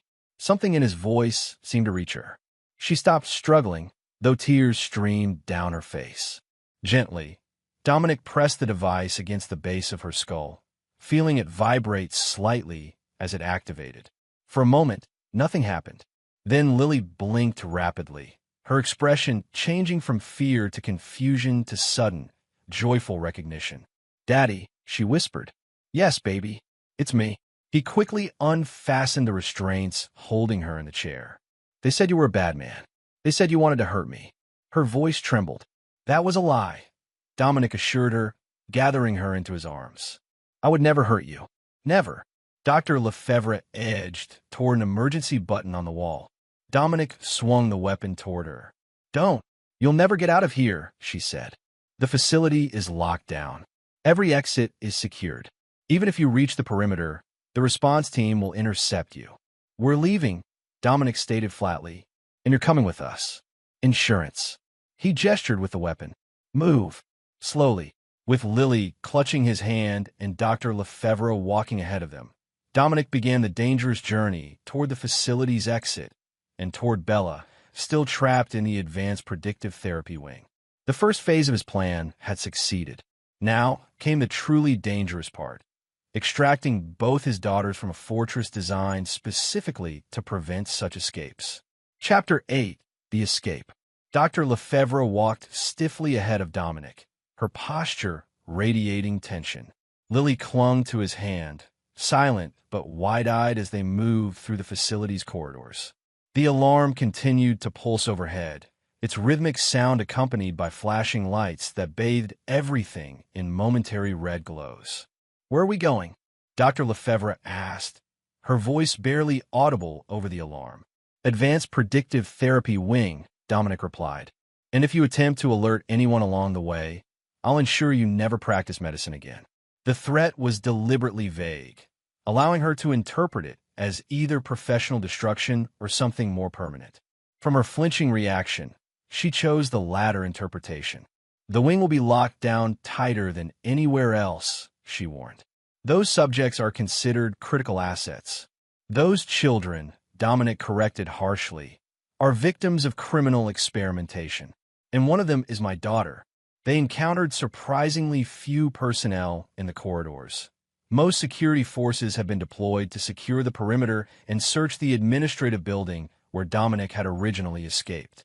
Those they did pass gave them curious glances, but seemed to assume Dr. Lefebvre was being escorted to safety during the emergency. At the entrance to the Advanced Predictive Therapy Wing, they faced their first major obstacle, a security checkpoint with armed guards and biometric access requirements. Dr. Lefebvre, one of the guards acknowledged, noticing their approach. We're under orders to maintain position. No one in or out without direct authorization from Commander Hargrove.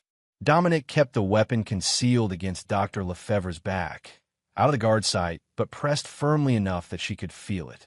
Officer Jenkins, she replied, her voice admirably steady despite her situation. We have a Level 3 protocol in effect.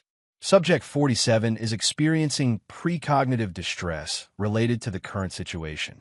Mr. Kessler has ordered immediate sedation and cognitive suppression.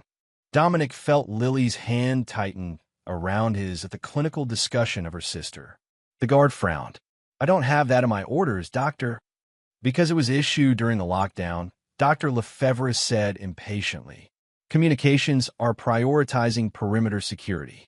Check with Central if you need to, but Subject 47's elevated stress levels are impacting her neural patterns. If she destabilizes completely, 3 months of conditioning will be wasted. The guard hesitated, then stepped aside. Your authorization will suffice, doctor. But he stays out here, he added, gesturing to Dominic. No maintenance personnel in the restricted zone during lockdown. Dr. Lefebvre glanced back at Dominic, a question in her eyes. Go. Dominic instructed her, bending to lift Lily into his arms. We'll wait here. Remember what we discussed. The implied threat was clear. If she failed to return promptly with Bella, there would be consequences. Dr. Lefebvre nodded once, then placed her palm on the biometric scanner.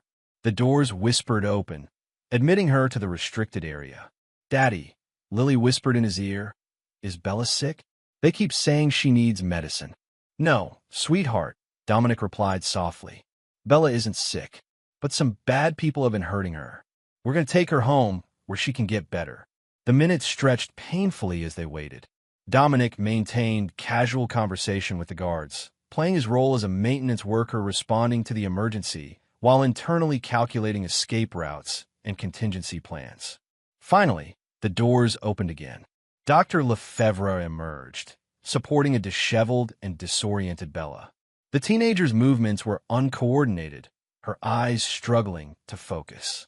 Bella, Lily exclaimed, wriggling to be put down. Family reunions later, Dominic murmured, maintaining his grip on his younger daughter. To the guards, he said, Where are we taking her, Doc?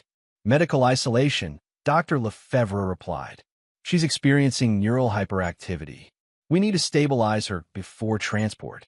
The guards nodded, allowing them to pass. Once they were around the corner and out of sight, Dominic guided them into an empty office, locking the door behind them. What did you do to her? He demanded, seeing Bella's condition. I had to sedate her partially to justify her removal, Dr. Lefebvre explained. But I used the minimum effective dose. She'll be fully conscious in 20 minutes. Bella's unfocused eyes found Dominic's face.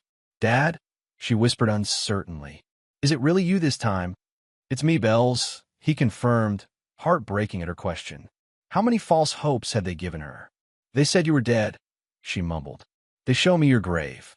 I'm very much alive, Dominic assured her. And we're leaving this place. All of us. Lily approached her sister cautiously. Bella, do you remember me?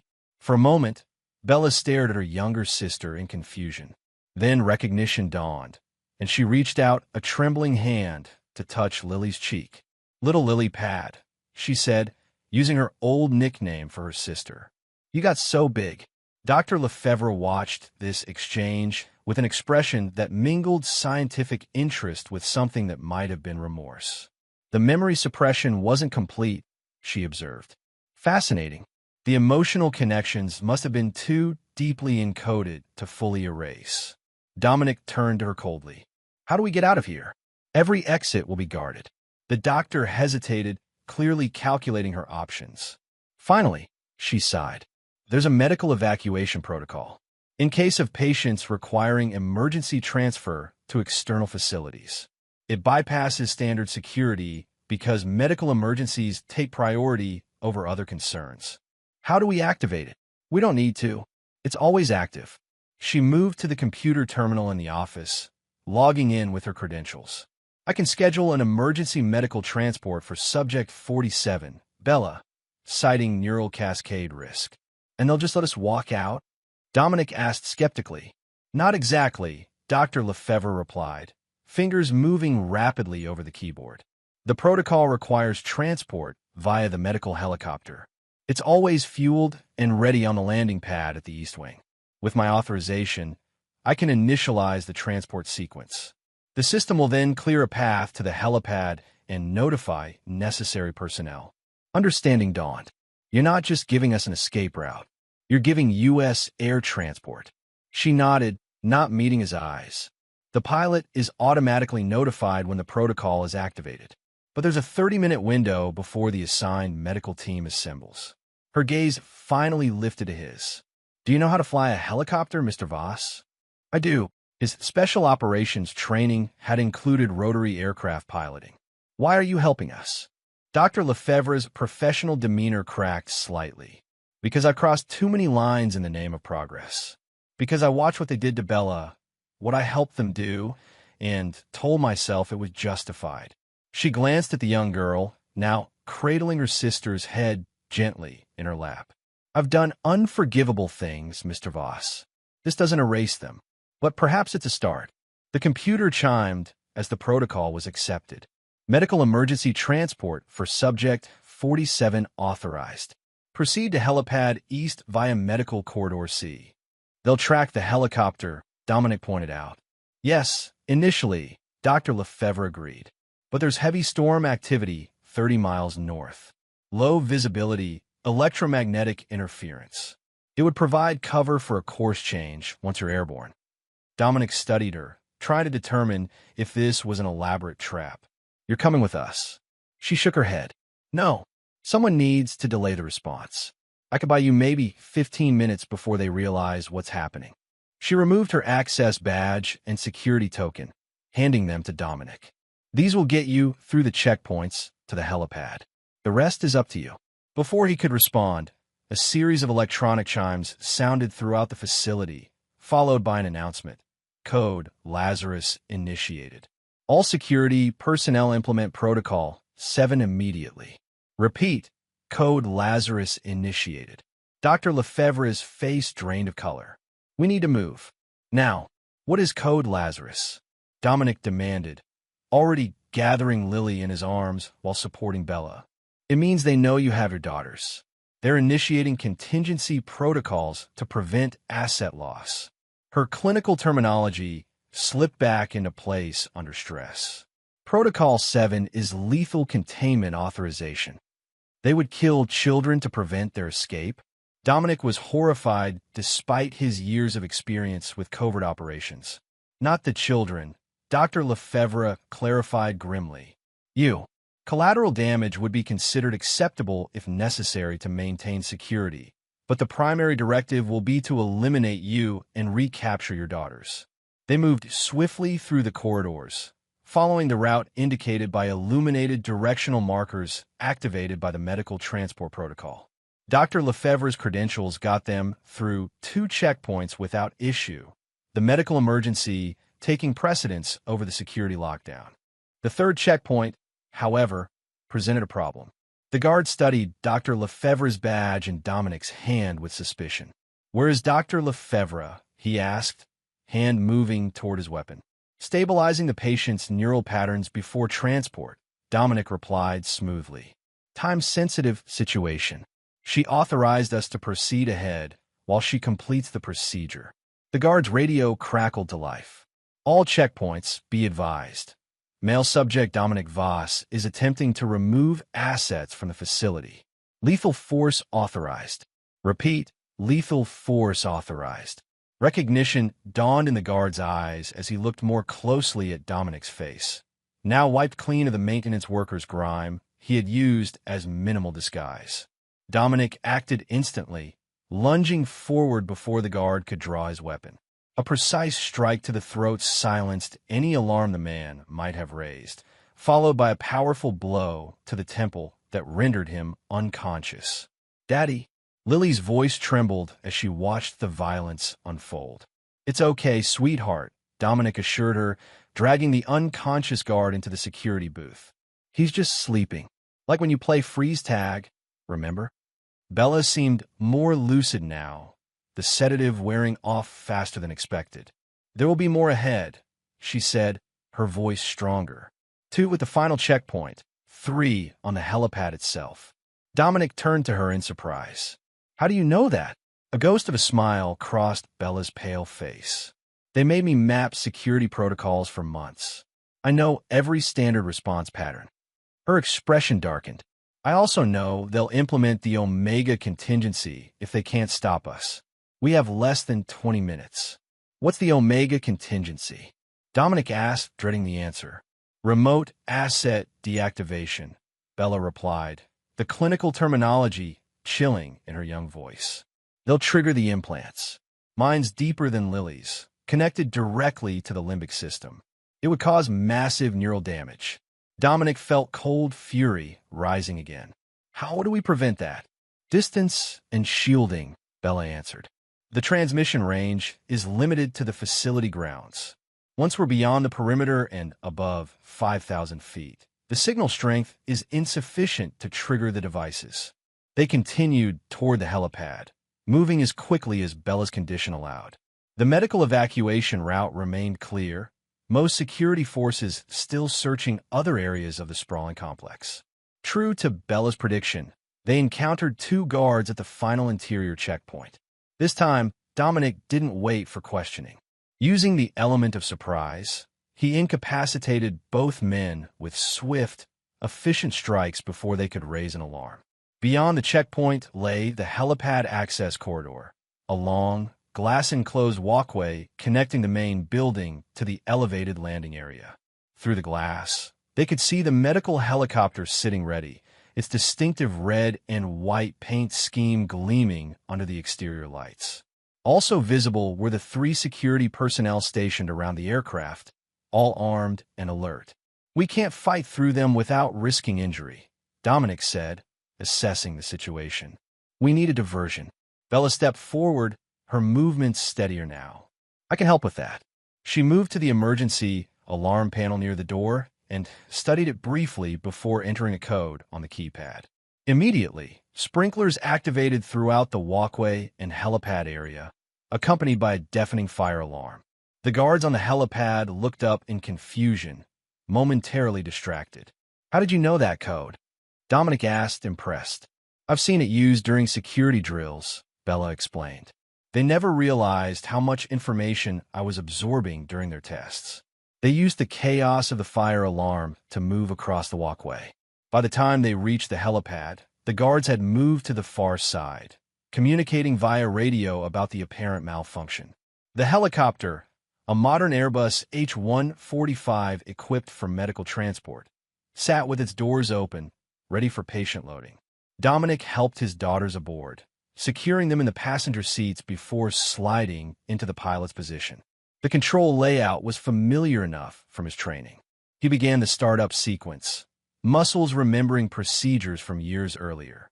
The engines whined to life, just as one of the guards noticed the unauthorized activity and shouted an alarm. Gunfire erupted, bullets pinging off the helicopter's reinforced body.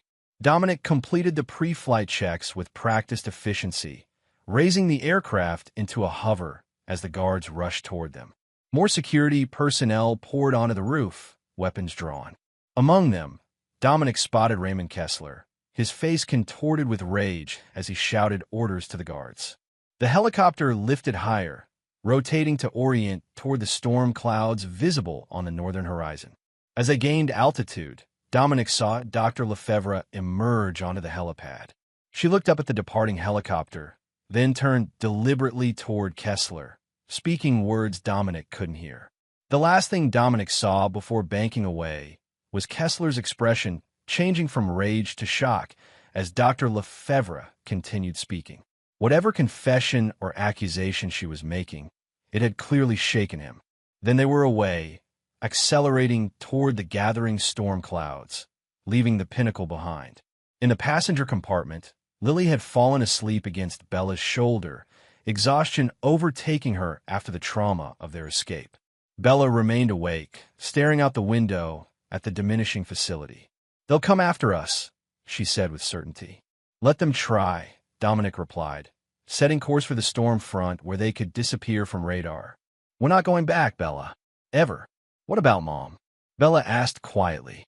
"They'll punish her for helping us." Dominic's hands tightened on the controls. "Your mother made her choices." "She had no choice," Bella countered. "I saw what they did to her.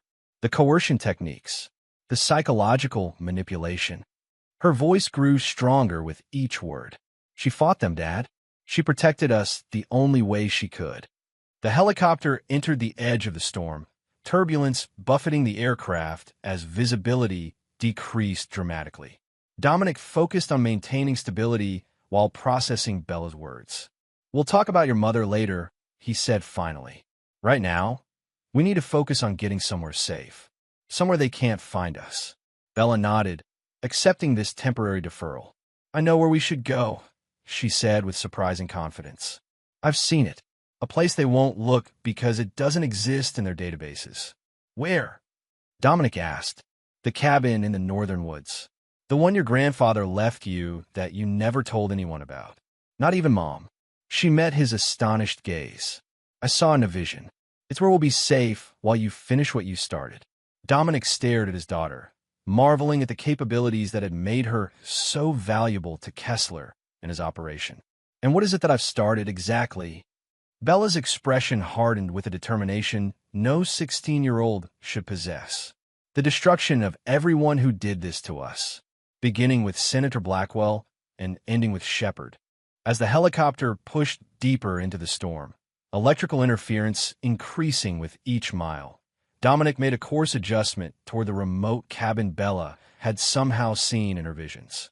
It would provide temporary sanctuary, a place to treat their injuries, remove the implants if possible, and plan the next phase. Because this wasn't over. The escape was just the beginning. Those responsible for turning his children into experimental subjects would face justice, or something approximating it. We'll be safe at the cabin for 3 days, Bella said with the eerie certainty that had made her valuable to the Pinnacle. After that, we need to move again. They'll expand their search parameters once they analyze your background more thoroughly. 3 days is enough, Dominic replied, thinking of the evidence he had gathered, Dr. Montrose's flash drive, Dr. Lefebvre's access credentials, and most importantly, his daughter's testimony about what had been done to them. No, Bella said, reading his thoughts with uncanny accuracy. Evidence won't be enough. They control too many systems, have too many powerful people protecting them. Conventional justice isn't an option, Dad. The implication hung between them as the helicopter continued its journey through the storm, instruments occasionally flickering from the electromagnetic interference. Bella's words confirmed what Dominic had already concluded. This would end only one way, with the complete dismantling of the conspiracy by whatever means necessary. After all, they had used his children as tools. Now, they would learn what those same children's father was capable of when everything he loved had been threatened. Chapter 9. No Mercy. The secluded cabin stood nestled among towering pines, its weathered exterior blending seamlessly with the surrounding forest. 3 days had passed since their escape from the Pinnacle. 3 days of recovery, planning, and preparation. Dominic sat at the rough-hewn table, reviewing the evidence compiled on Dr. Montrose's flash drive while monitoring the police and emergency channels on a specially modified radio. So far, there had been no public alerts about their escape. No missing persons reports for his daughters. No manhunt for Dominic himself. The absence of official action confirmed what he already suspected. Whatever happened at the Pinnacle would be contained internally, kept from public knowledge at all costs. Bella entered from the cabin's small second bedroom, where Lily was finally sleeping peacefully after days of nightmares and anxiety. The older girl's appearance had improved dramatically, color returning to her cheeks, movements more coordinated as the drugs cleared from her system. But her eyes remained those of someone far older than 16, carrying knowledge and experiences no child should endure. Anything? She asked, settling into the chair across from him. Dominic gestured to the documents spread before him. Financial trails, research protocols, patient records. Everything we need to expose them. But no clear identification of Shepard. Blackwell appears to be the highest official directly linked to the program. Bella nodded thoughtfully. They were careful about that. Even in high-level briefings, Shepard was never named, only referenced. She touched her temple unconsciously, where the implant remained embedded. I could feel them watching through this sometimes, monitoring what I saw, what I predicted. Dominic had examined both girls carefully upon reaching the cabin. Lily's implant was relatively simple, a subdermal device at the base of her skull that could be safely removed with basic surgical tools. He had extracted it the first night, destroying the sophisticated transmitter while preserving the evidence of its existence. Bella's implant was another matter entirely, neural connections extending into her brain tissue, removal requiring specialized equipment and expertise they didn't have. The best Dominic could do was shield it with a signal-blocking mesh he'd fashioned from components in the cabin's old television. I should have protected you both, he said quietly. I should have seen what was happening. They were careful, Bella replied. The manipulation started small. Suggestions, planted doubts, controlled information. By the time I realized what was happening, the drugs had already affected my perception of reality. She reached across the table to touch his hand. You came for us. That's what matters. The cabin's old radio crackled suddenly, breaking their moment of connection. The police band they'd been monitoring came alive with activity, multiple units being dispatched to a situation at Senator Blackwell's lake house, 50 miles south of their location. Do you think? Bella began. Dominic adjusted the frequency, bringing in the transmission more clearly. The dispatcher's voice was tense as she directed emergency services to respond to what was being described as a possible explosion and structure fire at the senator's property. It's starting, Dominic said grimly. What's starting? Lily asked sleepily from the bedroom doorway, rubbing her eyes.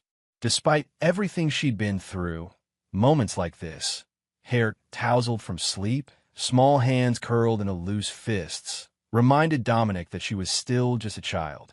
Nothing, sweetheart, he assured her. Just some news on the radio. But Bella's expression had gone distant, her eyes unfocused in a way that had become familiar over the past days. The precursor to what she called her sing. It's not nothing, she said softly. It's her. She's making her move. Who? Dominic demanded. Mom, Bella answered simply. She escaped yesterday. They underestimated her grief and rage. Her gaze refocused, meeting Dominic's with unexpected intensity. She's coming here, tonight, and she's bringing everything we need to finish this. How could she know where we are? Dominic asked, suspicion immediate and sharp. The same way I knew, Bella replied. She's connected to the program too. Not like me, but enough to follow the breadcrumbs you left in your background. The cabin's location was buried in your service records from before you met her. Dominic processed this information rapidly. If Adrian was indeed coming, they needed to be prepared for reunion or confrontation, depending on her true motives. What happened at the lake house, Bella? He asked. What did you see? Bella hesitated, glancing at Lily. Dominic understood immediately. Whatever she had seen wasn't appropriate for her younger sister's ears. Lily, he said gently, could you gather some more firewood from the porch? The nights are getting colder. Once Lily had gone outside, bundled in a too large sweater found in the cabin's closet, Bella spoke in a hushed tone. Mom confronted Blackwell at his lake house. She had evidence, recordings of his private conversations with Kessler about the program. When he refused to help her, refused to shut down the operation. She paused, struggling with the vision. She had explosives, military grade.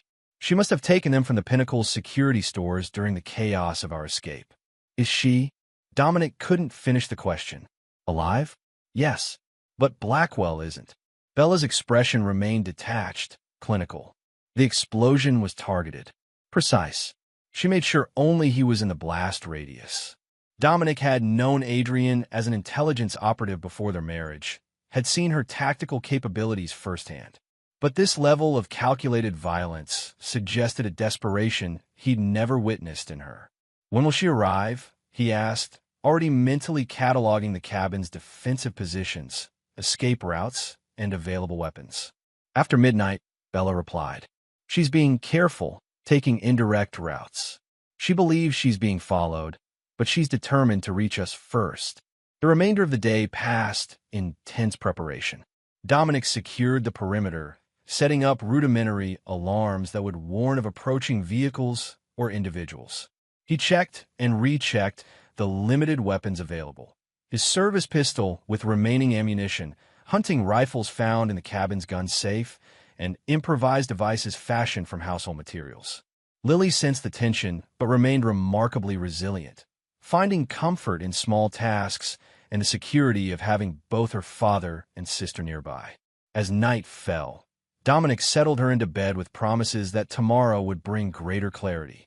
Is Mommy really coming? She asked as he tucked the blankets around her. Maybe, Dominic answered honestly. We'll know more in the morning. Is she still good? Or did they make her bad like they try to make me? The innocent question carried the weight of Lily's traumatic experiences. Dominic chose his words carefully. Your mother loves you very much, Lily. Sometimes adults make complicated choices when they're trying to protect the people they love. This answer seemed to satisfy her, and soon she drifted into sleep, exhausted by the day's emotions. Outside, Dominic and Bella maintained a vigilant watch from the cabin's front porch, the forest around them dark and silent except for occasional wildlife sounds. The night air carried the first hint of winter's approach, crisp and pine-scented. "They won't stop looking for us," Bella said quietly. "Especially now, with Blackwell dead. Shepard will accelerate the contingency plans." "Let them try," Dominic replied. "We have what they fear most, evidence and witnesses. Once we identify Shepard, we can expose the entire operation." Bella turned to him, moonlight illuminating her solemn expression. "It won't be that simple. The program has support at the highest levels. People who believe the ends justify any means. They'll discredit us, silence us, or worse. Then we'll need leverage they can't ignore," Dominic acknowledged. "Something that makes exposure more dangerous to them than negotiation." The conversation halted abruptly as one of Dominic's perimeter alarms activated, a soft, rhythmic tone indicating movement on the access road approximately half a mile from the cabin. Minutes later, they heard it, the distant sound of an engine, then headlights briefly visible through the trees before being extinguished. "Single vehicle," Dominic observed, retrieving his weapon from its holster. "Get inside, wake Lily, and move to the fallback position we discussed." Bella hesitated. "It's her," she said with certainty. "But she's not alone." Before Dominic could respond, another perimeter alarm activated, this one from the opposite direction, indicating approach from the forest rather than the road. Multiple threats, Dominic concluded grimly. "Inside. Now." They retreated into the cabin, securing the door and dousing all lights. Dominic moved Lily, still half asleep, into the hidden root cellar discovered during their exploration of the property. Bella joined her sister in the underground space, armed with one of the hunting rifles and instructions to remain silent and hidden until Dominic returned or their emergency signal was given. Positioned near a window with clear sight lines to both approaches, Dominic waited in the darkness, weapon ready. The night vision equipment salvage from his emergency supplies gave him a crucial advantage, revealing the forest in eerie green clarity. The vehicle had stopped approximately 200 yards from the cabin, concealed among the trees. A solitary figure emerged, moving with the cautious precision of military training. Even at this distance, Dominic recognized Adrienne's distinctive gait, the slight favor to her left side from an old injury sustained during their time in Budapest. Simultaneously, three figures approached from the forest side, tactical movement patterns, weapons visible, using the trees as cover. Not local law enforcement. These were specialized operators, likely from whatever unit provided the Pinnacle's security. Dominic made his decision instantly. Adrienne was approaching alone, apparently unaware of the other team, closing in from behind the cabin. Whatever her intentions, she was moments away from walking into an ambush. Moving silently through the cabin, he exited through a concealed back door, circling wide to approach the tactical team from their flank. Their attention was focused entirely on the cabin and Adrienne's approach from the front.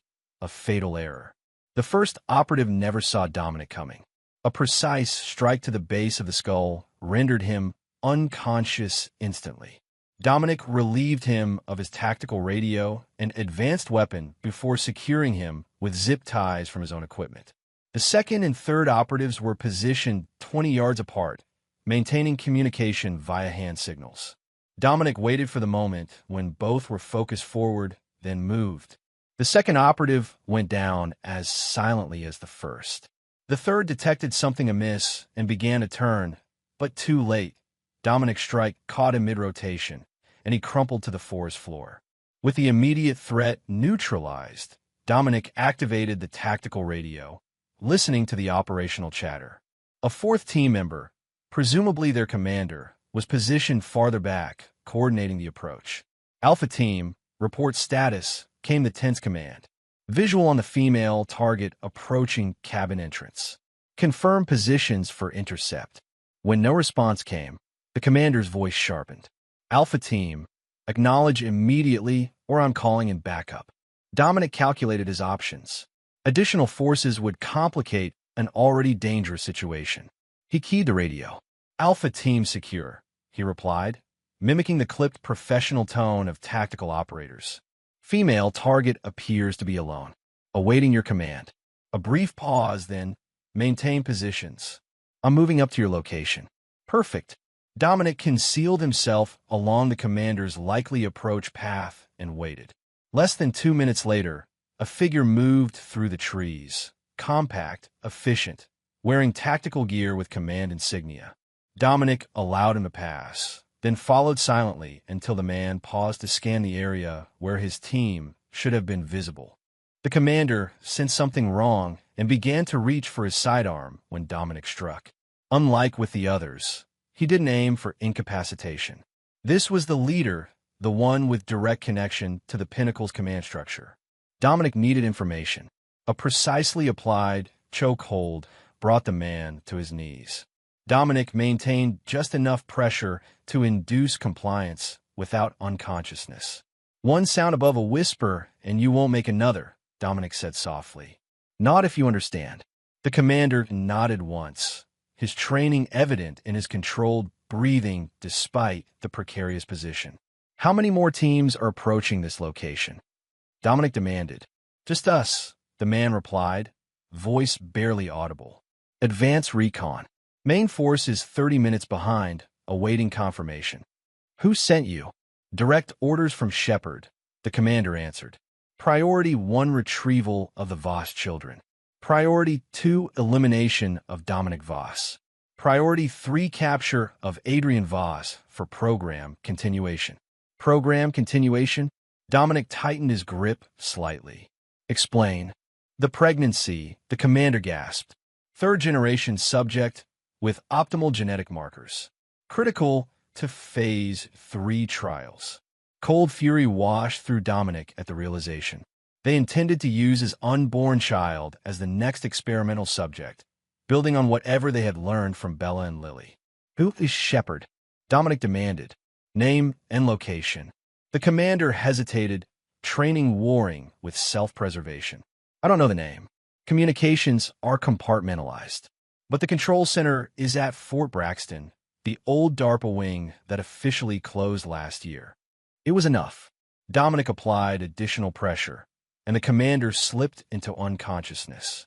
After securing him with the others, Dominic moved quickly toward the cabin's front approach, where Adrian was now less than 50 yards from the entrance. She moved cautiously but with purpose, a backpack slung over one shoulder and what appeared to be a tactical case in her right hand.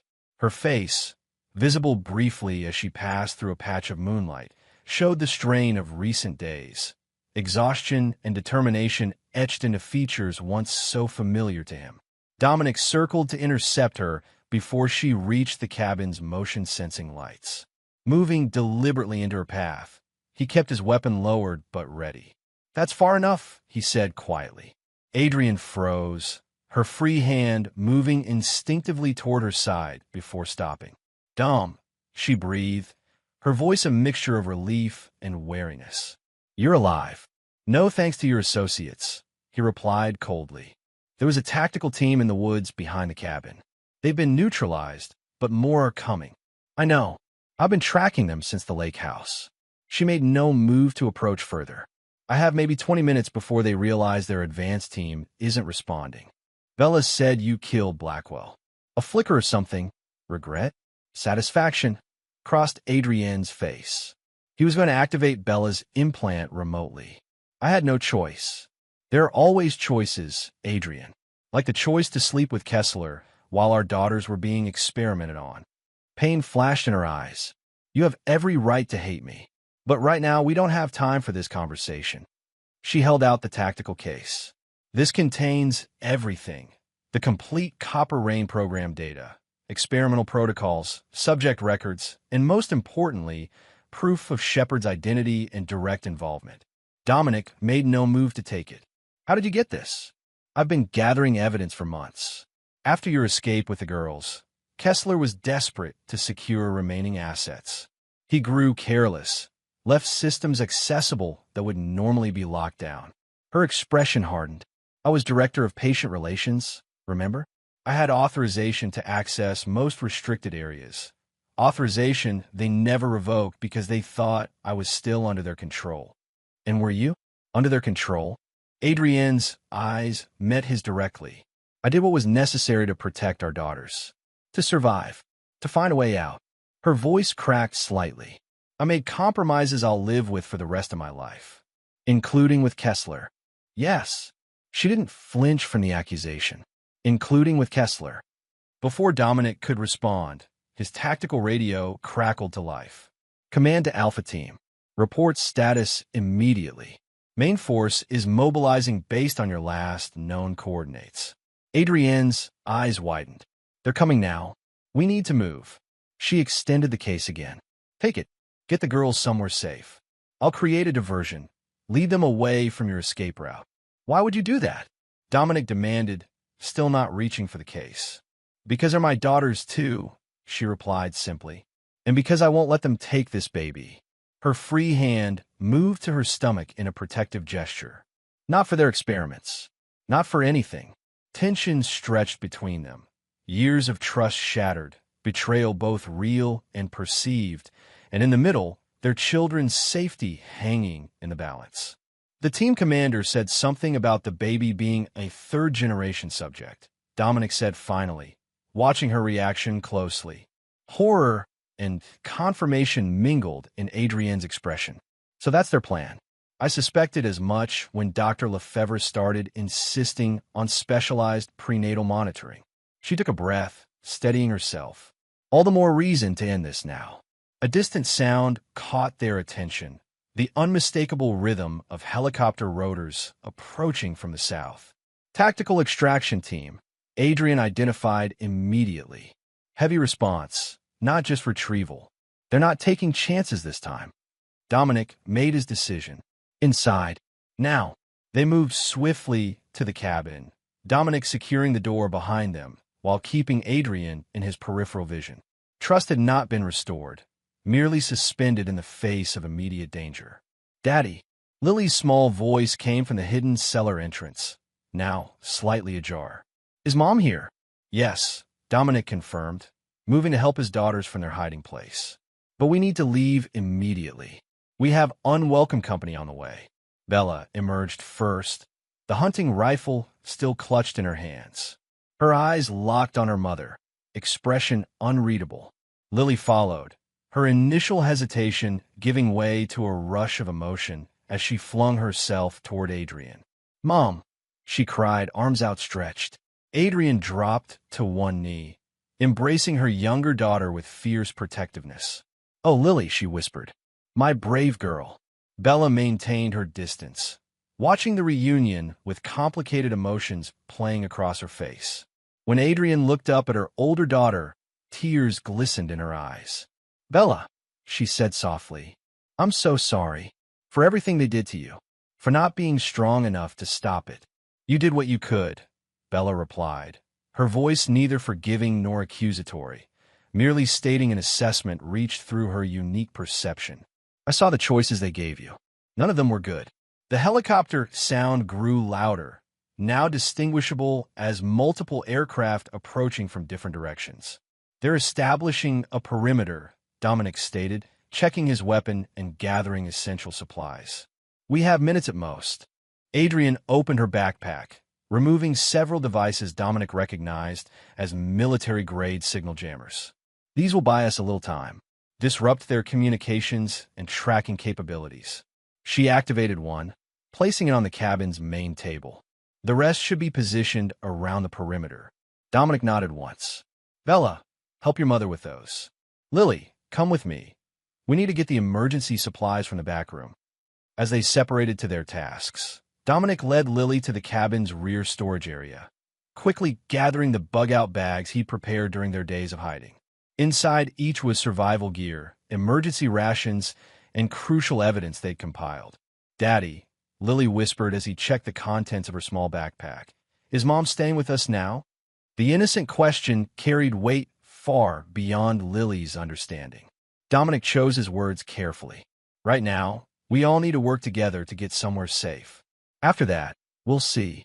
When they returned to the main room, Bella and Adrian had placed the signal jammers and were studying a topographical map of the surrounding area. "There's an old logging road 2 miles east," Adrian was saying, finger tracing the route. "Poorly maintained, but passable with four-wheel drive. My vehicle is hidden a half-mile from here in that direction." "What kind of vehicle?" Dominic asked, assessing their options. "Modified Range Rover. Reinforced chassis, run-flat tires, scrambled transponder." Adrian met his questioning look directly. "I've been planning contingencies for months, Dom." The distant crack of a rifle shot cut through their conversation, a warning that their pursuers were now within range of the cabin. "They're trying to flush us out," Dominic observed. "Standard containment protocol. They'll establish firing positions around the perimeter, then advance methodically." "The route's cellar," Bella suggested suddenly. "It connects to an old drainage tunnel. I saw it when we were hiding. It looks long abandoned, but it might lead away from the cabin." Dominic recalled noting the tunnel entrance, but had dismissed it as too narrow for practical escape.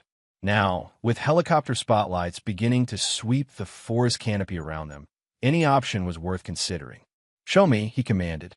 Bella led them back to the root cellar, pulling aside shelving to reveal a narrow passage partially obscured by decades of debris. "It heads east, toward a stream bed according to the slope. Probably built for flood mitigation originally." More shots rang out, closer now, accompanied by amplified voices demanding their surrender.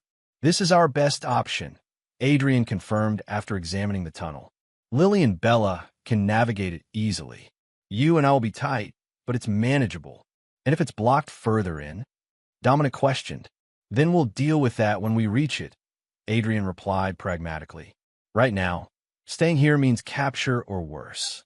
The decision made, they moved quickly. Lily went first, her small size an advantage in the confined space, with Bella following closely behind. Adrian transferred the tactical case to a waterproof bag from her backpack before entering the tunnel third. Dominic prepared to follow, then paused, struck by a tactical opportunity. Moving swiftly back to the cabin's main room, he gathered the remaining signal jammers and the small incendiary devices he'd prepared as last resort defensive measures. Positioning them strategically throughout the cabin, he set a delayed activation sequence. 3 minutes.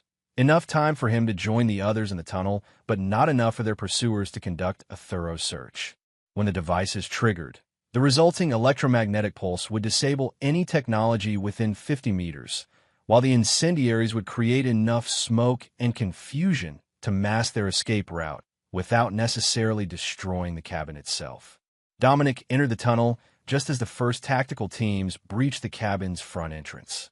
Pulling the hidden cellar door closed behind him, he crawled through the narrow passage, guided by the faint glow of emergency lights Adrian had placed at intervals ahead. They had progressed perhaps 200 yards when the devices activated. Even through earth and stone, they felt the concussive force of the electromagnetic pulse, followed by muffled shouts of confusion from the direction of the cabin. "That should keep them occupied," Dominic commented as he caught up to the others at a wider section of the tunnel where they could briefly rest. Adrian nodded approvingly. Clever, non-lethal, but effective disruption. Her tactical assessment reminded Dominic of their shared past.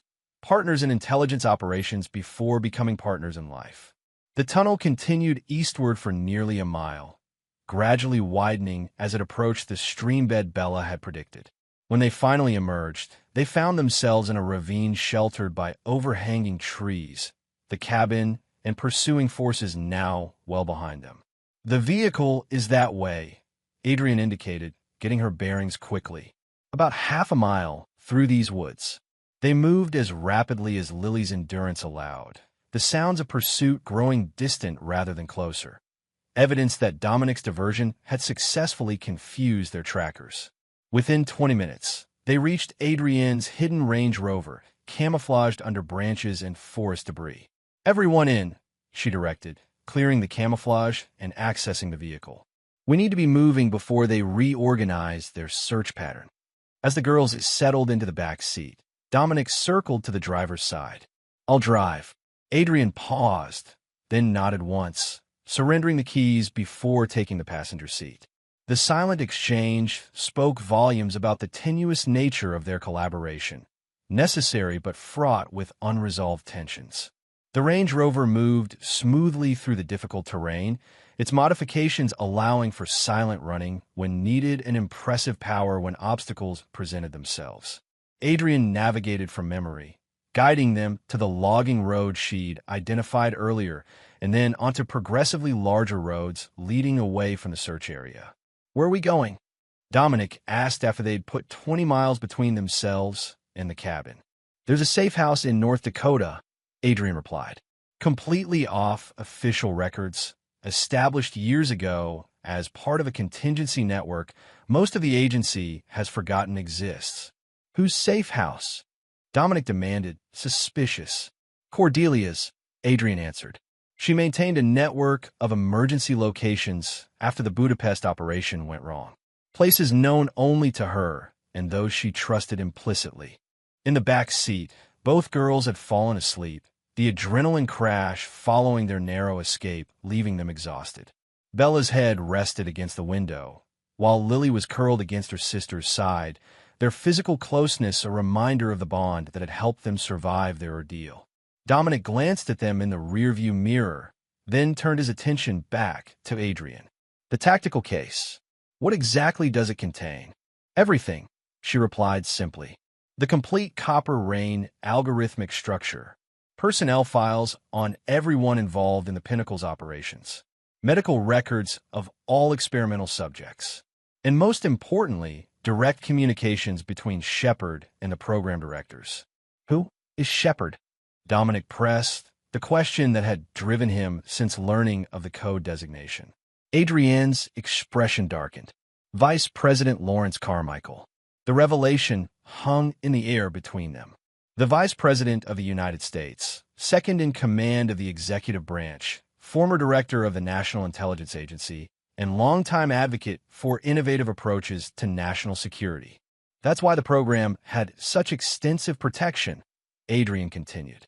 "Why congressional oversight was circumvented, why normal ethical protocols were suspended. Carmichael has been the architect from the beginning, seeing human cognitive enhancement as the next frontier in intelligence operations.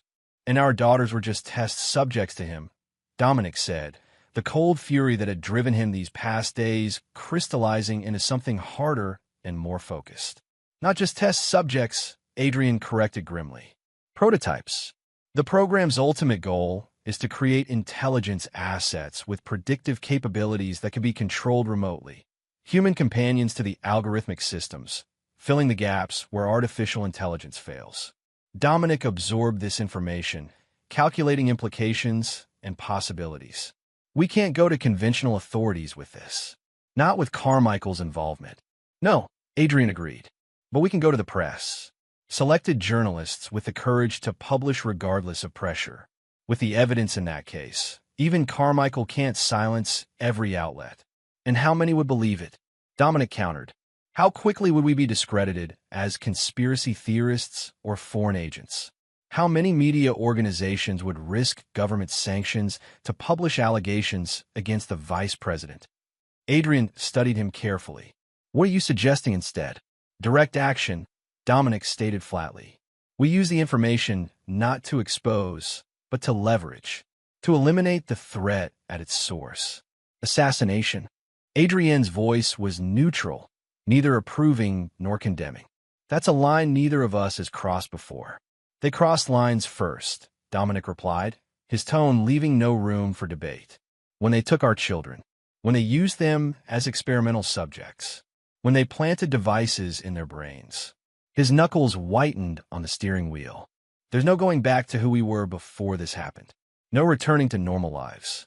Adrienne was silent for long moments, her gaze directed at the darkened road ahead. Finally, she spoke. "Cordelia's safe house has equipment, secure communications, everything we'd need to plan an operation." She paused. "But we would need help. Specialists with skills beyond what even we possess." "I have contacts," Dominic said. "People who operate outside conventional boundaries. People who understand that sometimes justice requires measures beyond what the system allows." As they drove through the night, the sleeping forms of their daughters in the back seat, a constant reminder of what they were fighting for, an unspoken understanding formed between them. Whatever had happened between Dominic and Adrian, the betrayals, the compromises, the broken trust, was secondary to the threat facing their children. For now, they would be allies again, partners in an operation with the highest possible stakes. But Dominic harbored no illusions about reconciliation. The woman beside him had made choices he could never forgive, regardless of her reasons or the pressure she faced. The cold calculation taking shape in his mind included not just those who had created and administered the Pinnacles program, but everyone who had participated in or benefited from his family's suffering. Everyone would pay, including, eventually, Adrian herself. 2 months later, Vice President Lawrence Carmichael stood at the podium in the White House press room, announcing his resignation for health reasons. His face, broadcast on televisions nationwide, showed the strain of recent weeks. Unexplained security breaches, leaked financial irregularities, and mysterious deaths among his closest associates. What the cameras didn't capture was the thin scar at the base of his skull, identical to those once worn by Bella and Lily Voss. The mark of an implanted device, now controlled not by government operators, but by someone with more personal motivations. In a secure facility hundreds of miles away, Dominic Voss watched the press conference on a bank of monitors, surrounded by equipment salvaged from the Pinnacle's now-defunct operation. Beside him, Bella monitored neural feedback patterns from the vice president's implant, her unique abilities now directed toward securing her family's safety rather than advancing government intelligence operations. "It's working," she confirmed, studying the data streams. "He's following the script exactly as programmed. After this, he'll implement the final fail-safes, destroying remaining research, eliminating electronic trails, transferring funds to our secure accounts. And he'll have no memory of doing any of it," Dominic noted with grim satisfaction. Poetic justice. The door opened behind them, and Cordelia entered, her silver hair now dyed brown as part of her own necessary disappearance. "The last of Kessler's team has been located and neutralized," she reported. "No witnesses, no connections to us." "And Dr. Montrose?" Dominic asked. "Safely established in Geneva under her new identity. She's already making progress on reversing the long-term effects of the experimental drugs." Cordelia glanced at the screens. "Carmichael looks terrible. The implant takes a toll," Bella observed dispassionately, "especially when the subject resists programming. He fought harder than the others." Dominic's plan had unfolded with methodical precision over the past weeks. Using the evidence Adrian had secured, combined with Bella's unique insights and Dominic's tactical expertise, they had systematically dismantled the Pinnacle's operation from the top down. Key personnel had been given a choice: cooperation or consequences. Most chose cooperation, finding themselves implementing actions that undermined their own program before choosing to disappear into new identities far from their former positions of power. Those who resisted discovered that the same technology they had deployed against innocent children worked equally well when turned against its creators. "Where are Lily and Adrian?" Dominic asked, noting their absence. "Garden Pavilion," Cordelia replied. "Physical therapy session. Lily's making remarkable progress." The physical and psychological damage inflicted on both girls would require years of recovery, but already significant improvements were evident. Lily had regained her natural exuberance, the trauma-induced silence replaced by curious questions and occasional laughter. Bella's recovery was more complex, her abilities permanently altered by the experiments, her perspective forever changed by what she had experienced and what she could now perceive. Dominic turned his attention back to the monitors as Carmichael concluded his resignation statement.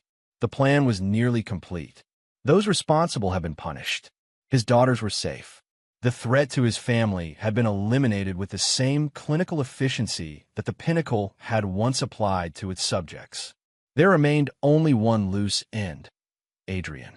"I'm going to check on Lily," he told Bella, squeezing her shoulder gently as he passed.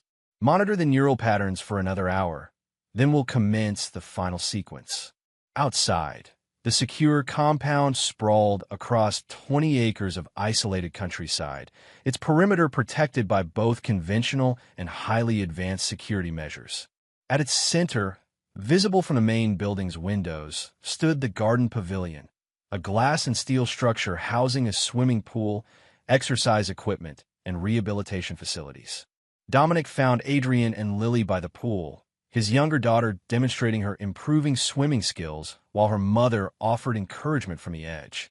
The domestic scene might have appeared normal to an outside observer, a mother supporting her child's achievements, both smiling in the afternoon sunlight.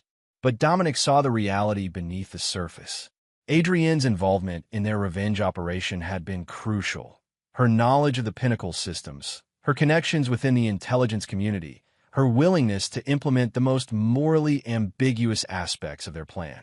She had proven herself a dedicated mother, willing to do anything to protect her children. And yet, the fundamental breach remained. Each night, Dominic remembered her in Kessler's arms, imagined her providing information about his daughter's progress, pictured her watching as they were subjected to experimental procedures. Whatever her reasons, whatever pressures or threats had influenced her choices, some betrayals went beyond forgiveness. "Daddy," Lily called, noticing his approach. "Watch me swim across." He smiled, genuinely proud of her progress. "Show me, sweetheart." As Lily demonstrated her improving technique, Adrian rose to stand beside Dominic. Her pregnancy was now visibly advanced, the curve of her abdomen prominent beneath her loose clothing. "Carmichael resigned," Dominic said quietly. "The final phase begins tonight." Adrian nodded, understanding the implications. "And afterward we disappear. New identities, new location. The children will be safe." "We," she repeated, noting his choice of pronoun. "All of us." Dominic turned to her, his expression revealing nothing of the decision he had already made. "You gave me the evidence we needed. You helped implement the plan. Your cooperation has been appreciated." She studied his face, reading between the carefully chosen words. "But not forgiven." "No," he confirmed simply. "Not forgiven." Understanding passed between them, the acknowledgement of an inevitable conclusion both had seen approaching since their reunion at the cabin. Whatever their past, whatever their temporary alliance against a common enemy, the damage done was irreparable. "I never expected forgiveness," Adrian said after a moment. "Only the chance to protect our children." Her hand moved to her stomach. "All our children. And you've done that," Dominic acknowledged. "They're safe now, because of both of us." The conversation was interrupted as Lily climbed from the pool, beaming with pride at her accomplishment. "Did you see, Daddy? I swam all the way without stopping." "I saw," he confirmed, wrapping her in a towel. "You're getting stronger every day." Later that evening, after both girls had gone to bed, Dominic found Adrian in the compound's communications center, finalizing the encrypted instructions that would complete their operation against Carmichael and the remnants of his program. "It's done," she said as he entered. "After tonight, Copper Rain will exist only in our secured files. No backups, no remaining infrastructure, no personnel with operational knowledge." "Good." Dominic moved to the adjacent workstation, checking the progress of their own disappearance preparations. New identities, secured funds, transportation arrangements. "I've prepared separate documentation for myself," Adrian said quietly, indicating a flash drive on the console. "Different identity, different destination." Dominic looked up, meeting her gaze directly for the first time in days. "You knew." "Of course I knew," she replied without rancor. "I've known since the cabin, since I saw your eyes when I mentioned what happened with Kessler." She touched the flash drive gently. "You can check everything. No connections to you or the girls. No way to trace. I'll disappear completely." "The baby," Dominic began, "will be safer with me, away from what's coming next." Adrian interrupted. "We both know you're not finished. Carmichael was just the beginning. There are others you still plan to hunt. People who funded the program, scientists who developed the protocols, officials who provided protection." She wasn't wrong. Dominic's vengeance would not be complete until every person connected to his daughter's suffering had faced consequences. When? He asked simply. Tomorrow, Adrian answered. After the final confirmation from Carmichael. I've arranged transportation to a location known only to me. Dominic nodded once, acceptance rather than agreement. The girls will ask questions, tell them the truth, or as much of it as they can handle. That I love them. That sometimes parents make impossible choices. Her composure cracked slightly. That I hope someday they might understand, even if they never forgive. The echo of his own unforgiving nature in her words was not lost on Dominic. For all that had happened between them, for all the betrayal and pain, they remained connected by their children and by a shared understanding of the world's darker realities. I want to try to find you, he stated, not as a threat, but as a fact. I know. Adrienne's smile held sadness rather than bitterness. Ruthless to the end. It's what will keep our daughters safe in this world. She gathered her materials and moved toward the door, pausing briefly beside him. For what it's worth, Dominic, I never stopped loving you. Even when I was with him. Even when everything else was a lie. Dominic said nothing, his expression unchanged as she left the room. Whatever emotions her words evoked remained locked behind the armor he had built since discovering the truth about the Pinnacle and his family's involvement. The next morning, Adrian was gone, leaving behind only a letter for each of their daughters and the flash drive containing her new identity information, proof that she had truly disappeared rather than aligning with any remaining enemies. Bella accepted the news with the eerie prescience that had become her natural state. I saw this coming, she told her father as they stood in what had been Adrienne's room. Paths diverging.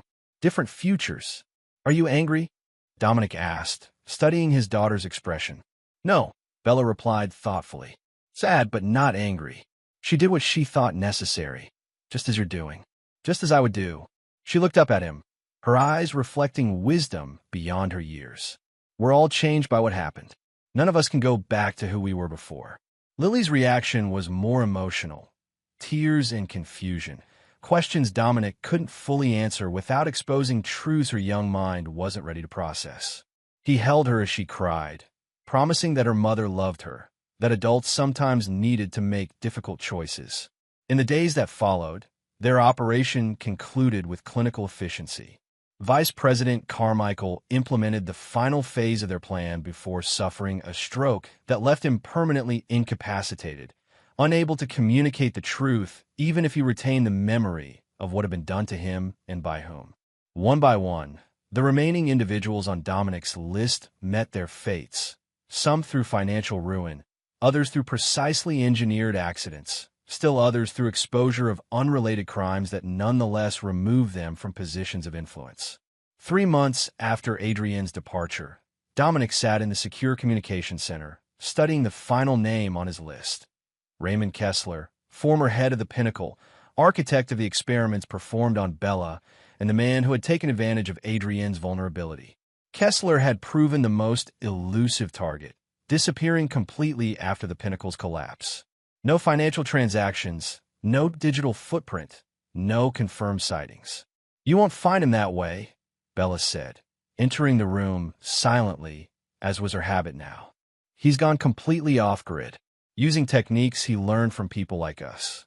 Dominic turned to his daughter, noting the calm confidence that had replaced her earlier trauma-induced anxiety. Do you know where he is? Bella smiled enigmatically. Not specifically, but I know how to find him. She set a folder on the desk before him. He has patterns he doesn't even recognize. Habits from childhood that survival hasn't erased. I've been tracking them, extrapolating. Dominic opened the folder, finding a detailed analysis of psychological patterns, geographical probabilities, and behavioral predictions. It was the kind of work the Pinnacle had forced from Bella under drug compliance, now produced voluntarily and with far greater sophistication. You want to find him? Dominic observed. Why? The same reason you do, Bella replied simply. He needs to pay for what he did. To me. To Lily. To all of us. She touched the analysis she had created. I'm not asking to be part of what happens after we find him. Just to be part of finding him. Dominic studied his daughter. No longer the traumatized 16-year-old rescued from the Pinnacle, but not yet the woman she would become. Something in between. stronger than anyone her age should need to be, with abilities no one should possess, driven by experiences no one should endure. We'll find him together, Dominic agreed, making the decision that would define their relationship moving forward. Not just father and daughter, but partners in the final act of vengeance against those who had harmed their family. 6 weeks later, Raymond Kessler entered a remote cabin in the mountains of northern Montana, believing himself secure in his carefully constructed disappearance. He had no way of knowing that every step of his journey had been anticipated by a teenage girl whose mind he had helped to transform, or that her father waited in the shadows of the cabin's interior. The confrontation was brief, the outcome never in doubt. Dominic Voss, once an intelligence operative trained in covert operations, now a father shaped by rage and retribution, ensured that Kessler's end served as both justice and warning to anyone who might consider continuing the work of the Pinnacle. When it was over, when the last name on his list had been crossed off, Dominic returned to the secure compound where Lily waited under Cordelia's protection. Bella met him at the perimeter gate, her unique perception having identified the exact moment of his arrival. "It's done," she said, not a question but a confirmation. "It's done," Dominic agreed. Together, they walked toward the main building, where Lily would be waiting with questions Dominic had prepared careful answers for. Truths she could accept now, with others reserved for when she was older. The vengeance was complete. Those who had threatened his family had been eliminated or neutralized. Those who had betrayed him had been banished from his life, regardless of their reasons or regrets. The future remained uncertain, but one thing was absolute. Dominic Voss would never forgive those who had harmed his children, never forget the betrayals that had nearly destroyed his family, and never hesitate to exact justice on anyone who threatened what remained of the life he had rebuilt from the ashes of betrayal. Some called it ruthlessness. He called it love in its purest, most uncompromising form. And there you have it. Another story comes to an end. What did you think? I'd love to hear your thoughts in the comments below. If you enjoy this story, consider joining our community by subscribing. It means the world to us. For more stories like this one, check out the recommended videos on screen. And I'll see you there.